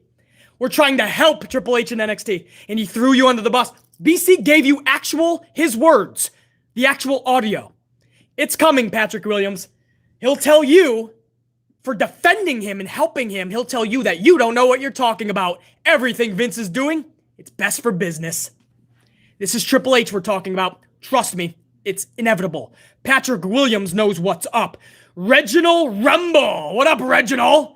5-Spot Coffee. How do you feel about Finn Balor being given the Jeff Hardy role to put over talent, as Vince has no faith in Finn Balor but won't release him?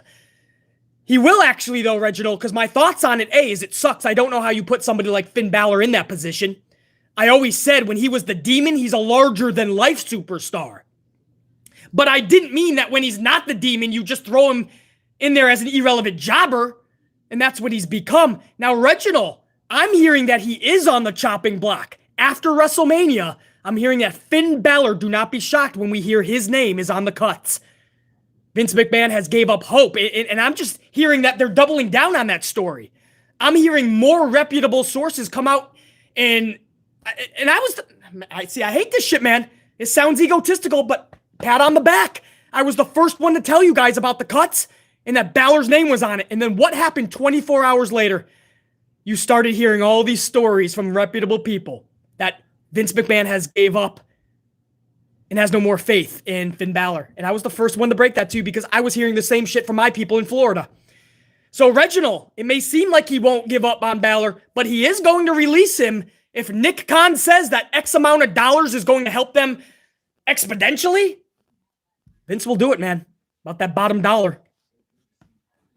It's not right. You got people like Ali fucking who from what we're hearing, he won't release because contractually, I bet you Ali doesn't have enough money to help WWE. So in that case, he's going to make Ali suffer a little bit. It's fucked up. Reginald Rumble, I appreciate it, dude. Jimmy Fingers 19, 1019, and a 2019 Jimmy Fingers 19, rocking this shit. Jimmy Fingers says, BC, we should challenge the NXT crowd who are salty with this Gunther horse shit that go to live shows and do a Walter chant when he gets out there. We will probably learn that if they don't, they are plants. Yeah, that's a pretty good way to expose that, Jimmy Fingers 19.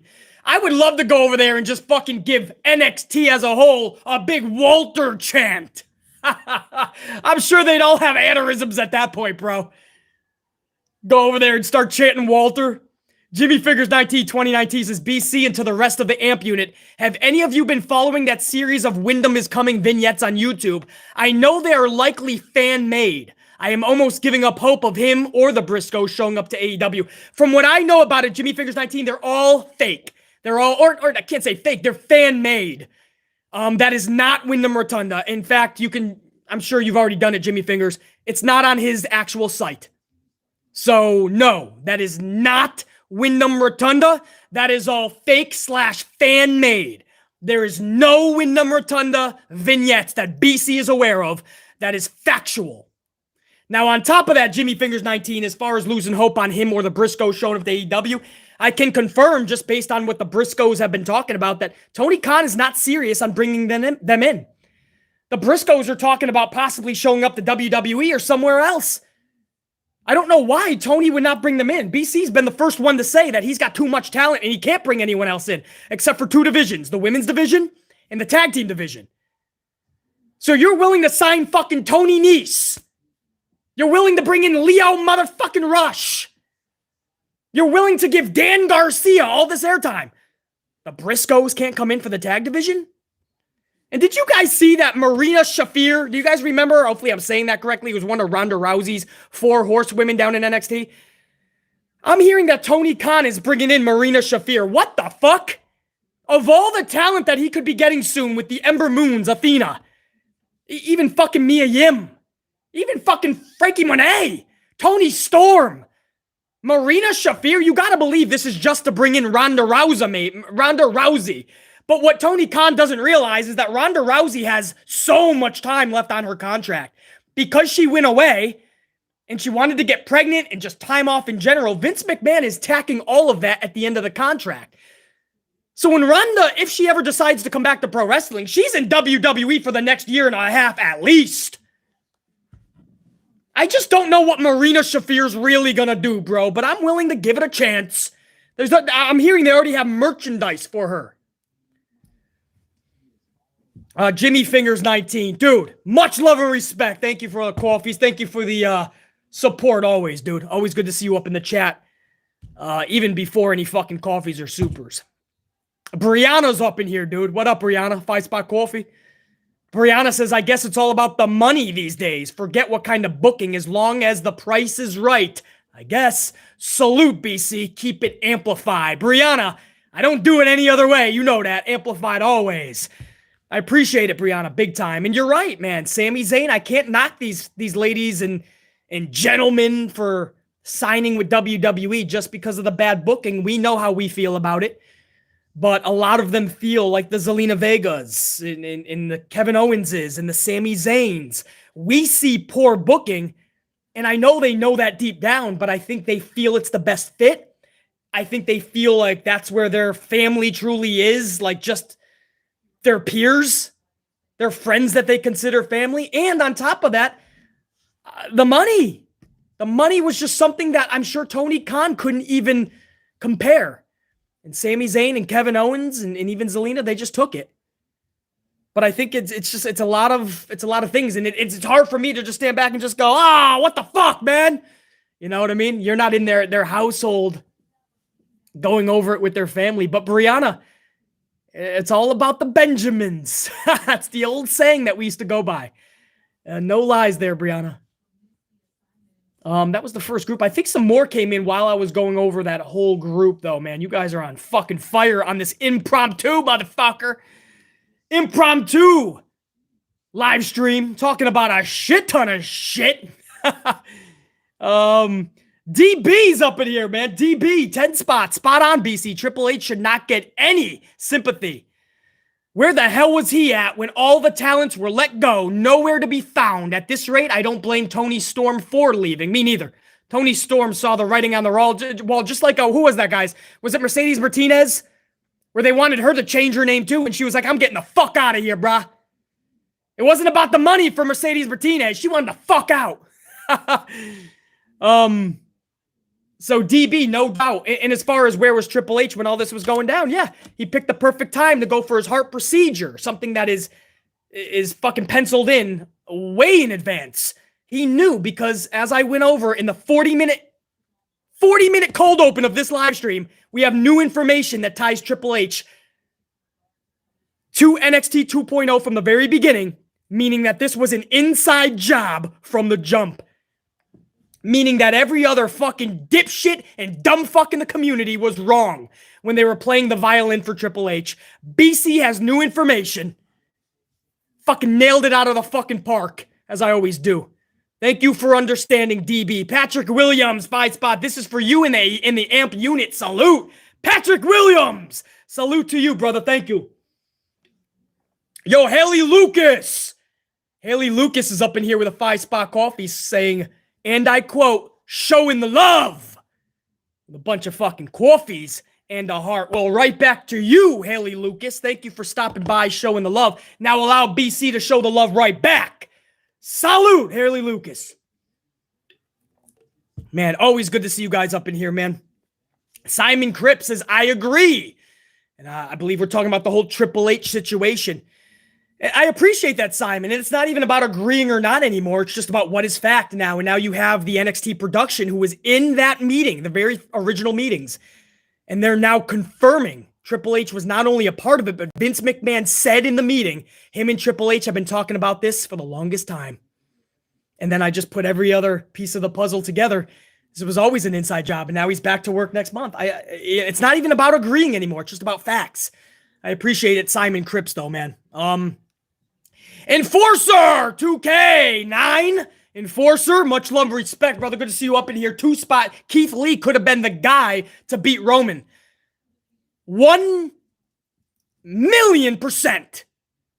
In fact, we actually just talked about that too. Maybe that was a super, but we actually just went over the Keith Lee and Roman. It was sitting in their fucking lap, no doubt. But that's Vince, right? Let's just ruin everything that could be good. Let's just do it, man. It's just fun. But yeah, if you built that correctly, just picture it. Just close your eyes. You don't even have to close your eyes, but close your eyes. And in one of your eyeballs, you have Keith Lee. Fuck the Bearcat. And then the other one, you got fucking Roman Reigns. And if you built it with 3 fucking months of epic storytelling, damn, that's WrestleMania. Enforcer 2K9 with another 5 spot says, wait, what is that?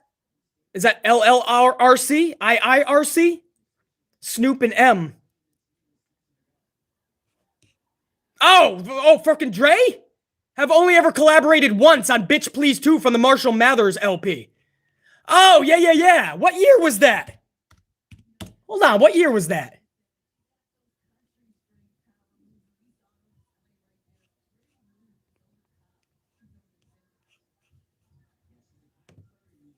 I can't see what fucking year that was. Yeah, man. I can't say that I remember that vividly, but I know that was a fucking blast time ago, man.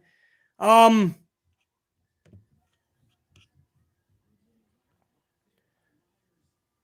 don't believe anybody else would know what year that was, do you?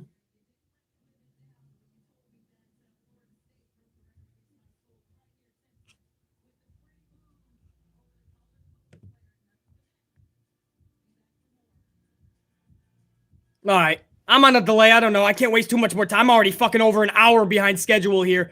But who was that? Enforcer 2K9. I'm on board with this, man. I just found out about it here in the fucking chat that that's the Super Bowl halftime. I'm excited to see fucking Dre and Snoop and M together. Let's rock. I don't need the fucking Who again. The fucking Who. And that's not even shade to the Who. 2000. Thank you. Oh, well, some saying 98, 99. But yeah, I figured it was right around there, man. It was like the fucking glimmer of BC's teenage years, maybe. I don't know. I can't do my Steiner math right now. 2000 is what you guys are telling me. Enforcer 2K9, bro. Sounds like you're down with it.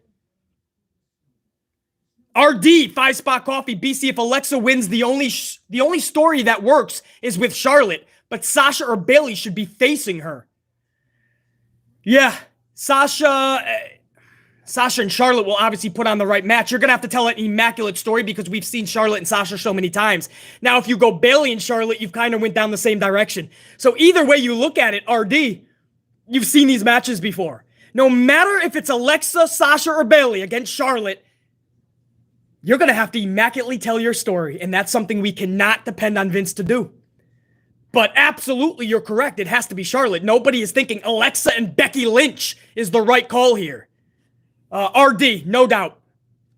Haley Lucas, another 5-spot coffee. Haley says, I think it'd be cool to see Lito in the Rumble. She deserves a proper last run. I would not hate that. That would set off the community, Haley Lucas. I hope you know that. There would be a lot of people saying that spot was wasted on a vet.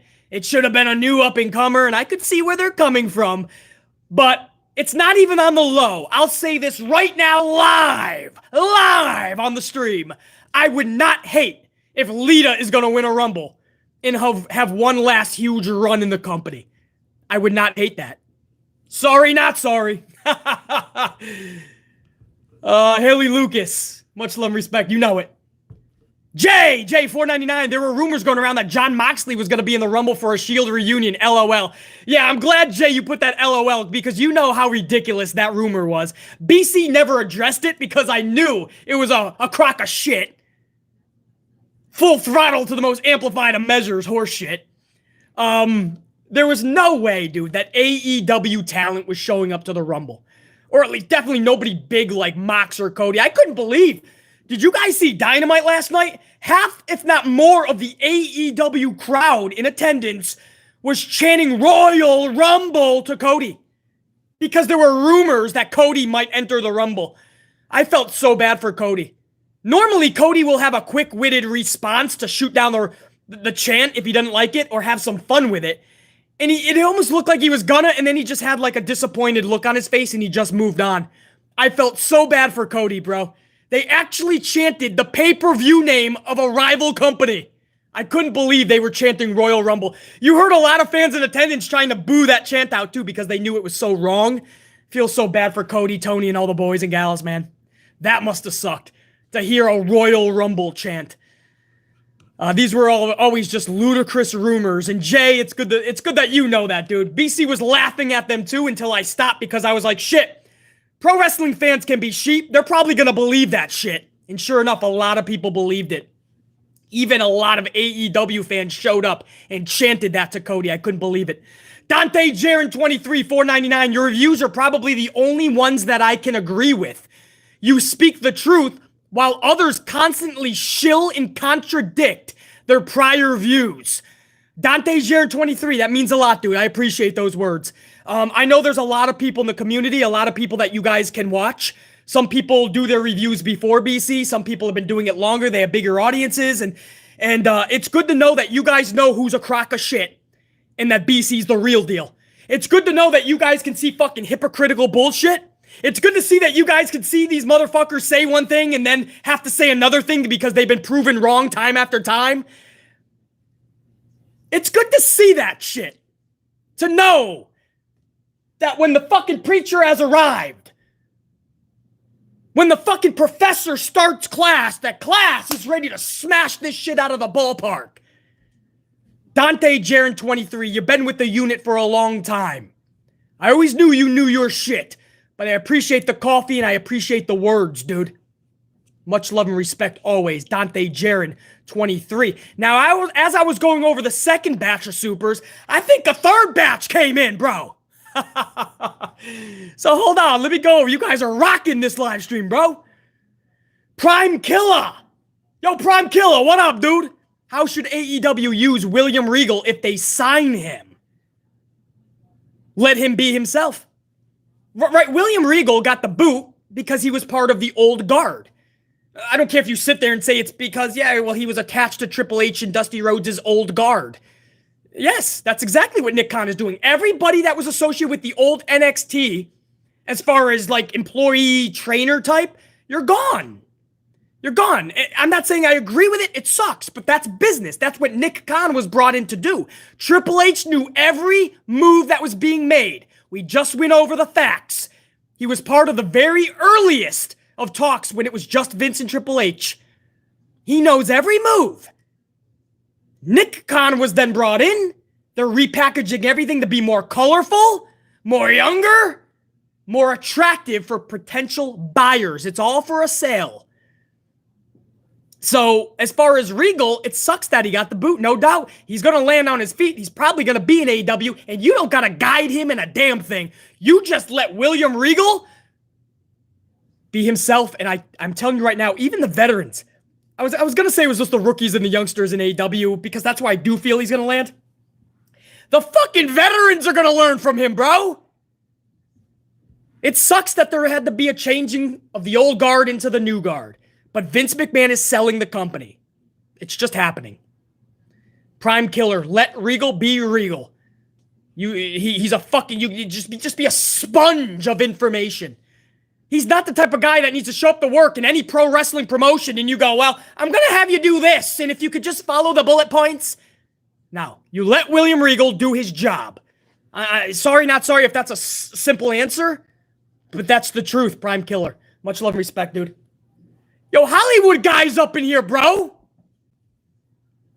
Hold on, let me get the fucking bigger screen for Hollywood guy. Hold on. Try to get this back on a fucking big screen, bro. Hollywood guy, hold on. Hollywood guy, I got you. 5 spot. 5 spot. I see 49ers in this motherfucker. Hey, BC, here's a little something. Oh, and my 49ers are going to kick your team's ass.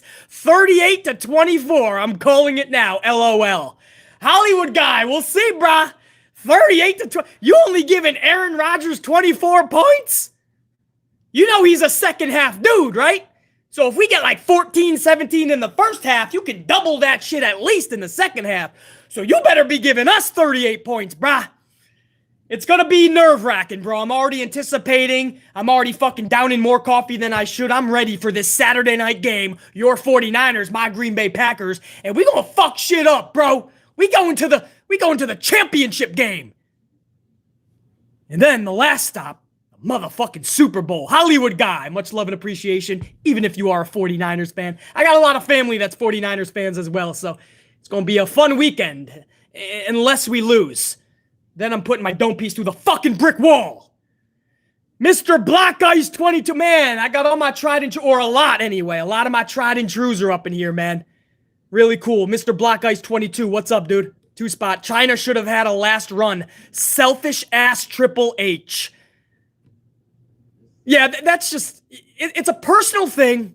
You know, I actually don't like jumping into that. It is a personal relationship thing and all that. But, you know, she was done dirty, man. She was promised a lot because that's what Vince does. And then when, I'm sorry, Vince as well. Triple H, I don't think Vince was dating China. Triple H gives you everything you want to hear. And then when times get tough, just like what he did with NXT, when times get tough, he runs away. So he was in all these initial meetings with Vince. He was told exactly what's going to happen, who's going. And then he runs away and he says, just call me on everything else. And then he comes back when the dust settles. And he acts like, oops, I had nothing to do with it. China is just one in a long list, bro. That were done dirty by Paul Levesque. Fuck Triple H. Let's just get out of the pro wrestling realm. Paul Levesque did China dirty. Did China filthy. I'm not going to go more into it. It's a personal thing between them. Okay, I get it. But China is somebody that was beloved. China deserved to be treated better. And China was made to look like a fucking clown. And she never really did recover from that. Triple H, we know how his story ended up. He started banging the boss's daughter behind China's back, started a relationship, marriage, kids, family, can't get out of that now. Might as well call him a McMahon. Paul Levesque McMahon. Everything worked out roses for Triple. Bad for China. I miss China. I really do miss China, dude. Black Ice 22, no doubt, dude. Did I get everybody? That was a fucking... No, I didn't, bro. What the fuck? You guys are fucking awesome. What the fuck? Rev Davey Thompson. Haven't seen Rev Davey in a second. What up, Rev Davey Thompson? Good to have you back up in here, man. 2-spot. Me and my family have the virus. Would love prayers. Yo, Rev Davey, man. You're gonna be fine. Much love. Keep your head up, bro. It's a fucking virus. Don't overthink it. Do not get fucking over anxious with it. Don't get paranoid. Shut off the news and just kick its ass.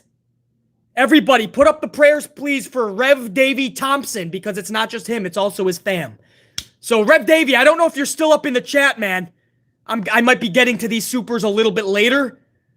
But much love to you, bro. But my best advice for you is just shut the news off, because that'll just make you tweak out even more. And when you start to get over anxious and kind of nervous, and you let the propaganda get to you, you actually will get worse. Just look at it like this. It's a virus, understand your symptoms, and whoop its ass. And I promise you, bro, you'll be back with us. How's that, huh? Not bad, right? Thank you, everybody, for showing the love over to Rev Davey, man. He's one of our tried and trues. Much love and respect, dude. Trev Reigns, the Tribal God, 5-spot coffee. Trev Reigns, you know you got the love and respect, man. USA Network has booted Raw from their channel due to the Olympics. Yeah, sure, LOL. It's the product itself that causes the boot from the channel. Yeah, Trev Reigns. I forgot to mention that. I think coming up for a few weeks, I believe they're going to, what is it, Sci-Fi? Monday Night Raw, I think NXT as well. But Trev Reigns, thanks for bringing that up, dude. I forgot to mention that to the unit. So Trev Reigns, the Tribal God. I appreciate that, dude. And then the fourth one with a 3-spot. I don't care what you say. Sting is that guy. No doubt, brother. You know I agree. I'm guessing you saw the review I put out earlier as well for the AEW Dynamite. I think I even put in the thumbnail. Sting is 62 going on 32. And I raved about his performance. So fourth one, I couldn't agree more, bro. And for those of you that did not catch that AEW review, after this live stream, go check it out, man. I put it out just a few hours ago, so it's there up on the channel. Jimmy Fingers 19 with a 2019. Yo, can we just put some fucking love up for Jimmy Fingers 19? Together, that's like over $50 in coffee. Jimmy Fingers, man. Let's bring up the fucking lightning bolts, the fire, the fucking biceps. Any electricity you guys can muster in the chat, give it a Jimmy Fingers 19, bro. He's fucking lighting this chat up and fucking keeping BC amped with more and more coffee.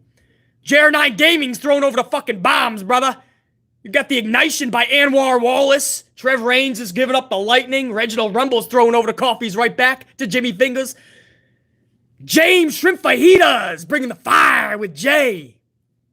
All you guys, man. It's on the smaller screen, but thank you guys, man. Patrick, NJPW's over there, man. DJ White throwing up the biceps.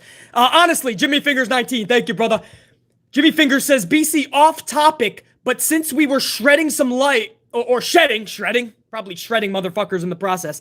Off topic, but since we were shedding some light on the weird Vince Austin Theory angle, that's from my Raw review, creeped out by that.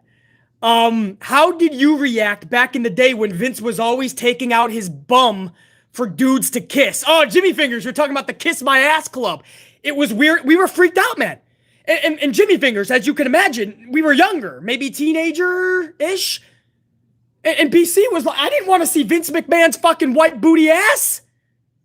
I never wanted to see somebody as prestigious as William Regal having to kiss Vince McMahon's ass. And Vince would have you in his ass crack, bro. He wouldn't just have you on a lot of them. He wouldn't just have you kiss his butt cheek. He would have you in the middle of his fucking ass crack. Anyway, Jimmy Fingers 19. It was cringeworthy. It was creepy. It's funny you bring that up because it's the same words that I use when I look at Vince and I see the way that Vince looks at Austin Theory. It's like he's grooming this motherfucker for some weird shit. Like Vince is about to jump those bones on Theory. Like Vince wants Theory's bootios. Anyway, Jimmy Fingers, there's a long-winded answer on how I felt about that, dude. Much love and respect, brother. Cringeworthy and creepy. That's how I feel about Vince usually, though. Jimmy Fingers 19. Hot damn!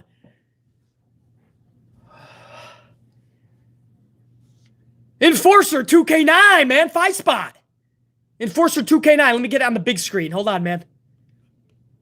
It's going to the medium screen. So I got the small screen, the big screen, then it goes to the medium screen. Enforcer 2K9. I got you. Coffee. Triple H. You make me want to leave the one I'm with, start a new relationship with you. This is what you do. That's Triple H's MO. You can say that in business? Enforcer 2K9, if you're saying that like I think you are, you can say that in business, Triple H, and in Paul Levesque personally.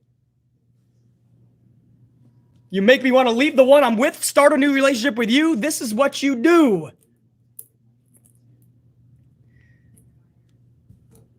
I could just imagine. It's kind of that super is bringing me to the one main thing.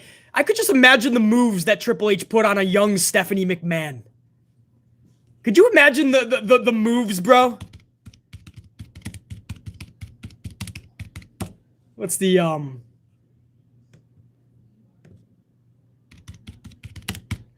want to see something. What's the age? They're more than a couple years difference, right? I mean, age is just a number, but I'm just curious.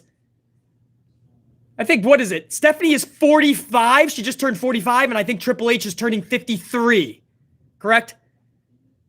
So when they got together, I don't know. I wonder what the moves were, bro. I wonder what the moves were when Triple H was putting them on Stephanie, even though he had a girlfriend in China. And Stephanie knew about China. Weird. I don't know, bro. I don't know. Enforcer 2K9. That super brought me in a whole nother direction. Much loved appreciation. You know that, man. My tried and true. Oh, hold on, man. We got another one from DJ White. $4.99 coffee. DJ White. Appreciate it, man. Who's going to be the next superstar when Roman leaves? They're not building anybody, DJ. I got an answer for you. It's going to be the return. The return, damn it, damn it, Goldberg. You wanna leave, Roman? Here's Goldberg. Goldberg's gonna be 75 years old, 2 canes and a fucking walker. 4 people holding him up. DJ White, I'm right, DJ White. That's why you're asking that. It's like, you're asking that because there is nobody. I'm sure DJ White is proving a point. Roman leaves, there's nobody. You already got rid of your biggest, best merchandise seller, Bray Wyatt. DJ White, nobody. It's going to be a fucking half-broken or totally broken Goldberg. He's not even going to be able to slam his head against the door like he usually does in his entrance. He's going to have to hire somebody to, like, bang his head against the door. He's going to have a caretaker lift up his hand and start hitting the door like he used to do. Hit himself. I mean, we joke, but this is what Vince does when he's in a jam because he doesn't create new stars. He just makes a phone call and he brings back all these part-timers that just, it's okay if it's just an exhibition match. Vince McMahon brings these dudes back to be in title feuds and even win the title. Bro, it's your company and Goldberg still brings a fucking larger-than-life factor. I get it. So make the phone call, have him come in and start feuds that have nothing to do with a title. I'm fine with that. I'll do the whole Goldberg entrance and Goldberg, and I'll watch him fuck somebody up for 4 minutes, 3 minutes, 2 minutes. Why the fuck do people like Goldberg always have to come back and win a title? I'm high on Brock Lesnar. Love Brock Lesnar. You guys know that, even as a part-timer. I understand the value he brings. Why the fuck does Brock always have to come back to win a title, though? If you just got creative, You could come up with 3 back-to-back-to-back long stories, 3 months apiece, 9 months. That's almost a whole year of Brock Lesnar in good storylines that have nothing to do with the title, and it would be believable. I'm sure Brock would love to go for the title, and he deserves it, but man, his focus is on this motherfucker. Can't believe he just did that. Storylines, man. Back in the day, it didn't matter if you were in a title picture or not. You had good stories being told. People gave a fuck about the booking. Vince actually gave a fuck back then. I know that's crazy to even think about. But DJ White, it's the truth, bro. When Roman leaves 5, 10, 15, 20 years from now, you're going to get another phone call to Goldberg at the age of 73.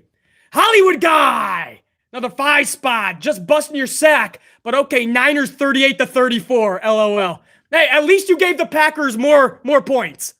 34 is more Aaron Rodgers at Lambeau, the frozen tundra. We'll see, Hollywood guy, man. Again, as I said, I got a lot of 49er family and friends, so it's going to be fun. But we got to walk away. Hollywood guy, your 49ers have taken my Packers out 3 times recently. 2019, the most recent, that was the NFC Championship game, was it not? I believe we were in San Fran and you beat us. And then 2 times previous, one was a championship and one was a divisional. Or no. One was a divisional, one was a wild card. Yeah, I don't forget. You think I yell about pro wrestling vividly?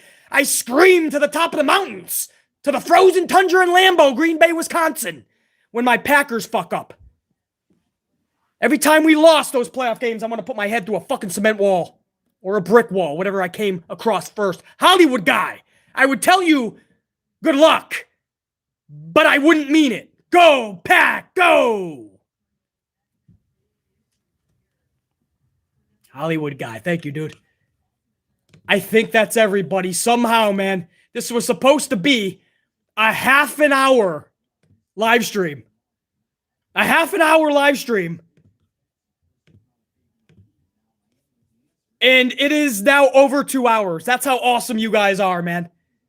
We just start shooting the shit. One thing goes to another. I thank you guys. I know I didn't mention this a lot. I know it helps the algorithm. I should mention it more. But I keep forgetting. Thank you to everybody that just smashed that up. I appreciate it. It helps the algorithm. Even if you think you don't like BC, but you watch all of my videos, you keep thinking that, you can press the dislike. I'm not going to see it because it's gone.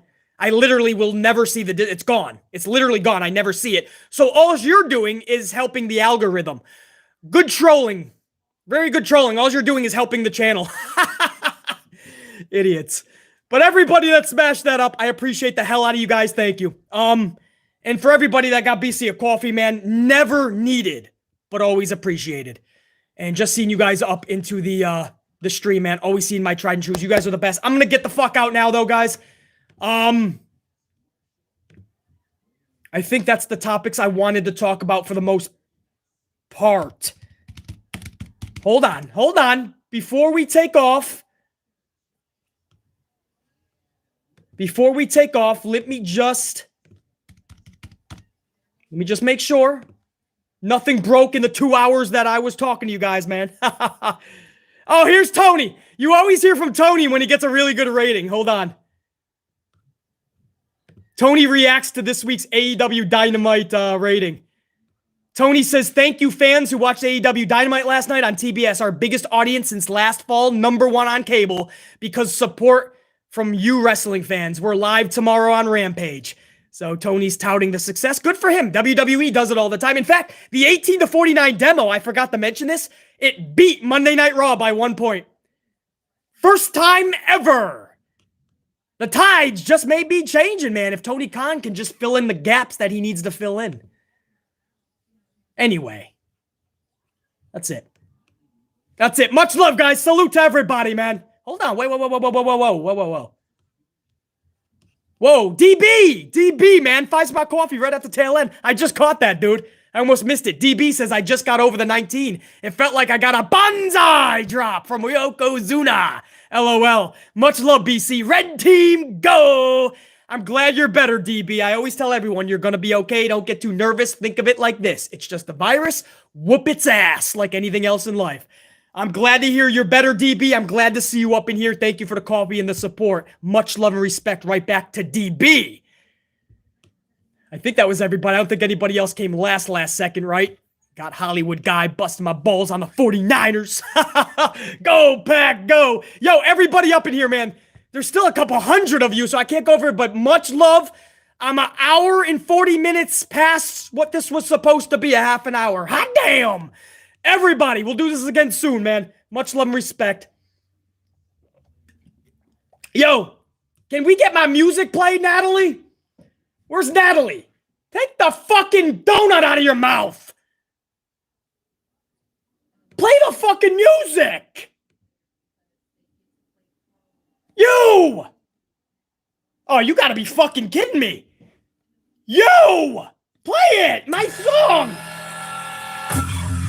I can't get my own theme music fucking played. You hire somebody, they fucking eat donuts. I bet you she didn't even listen to 2 hours and 10 minutes of my content in this live stream. You probably didn't. Take the headphones out!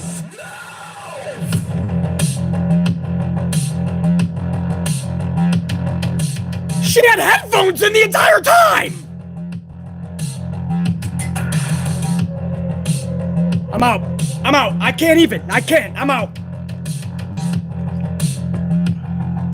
Unfucking real.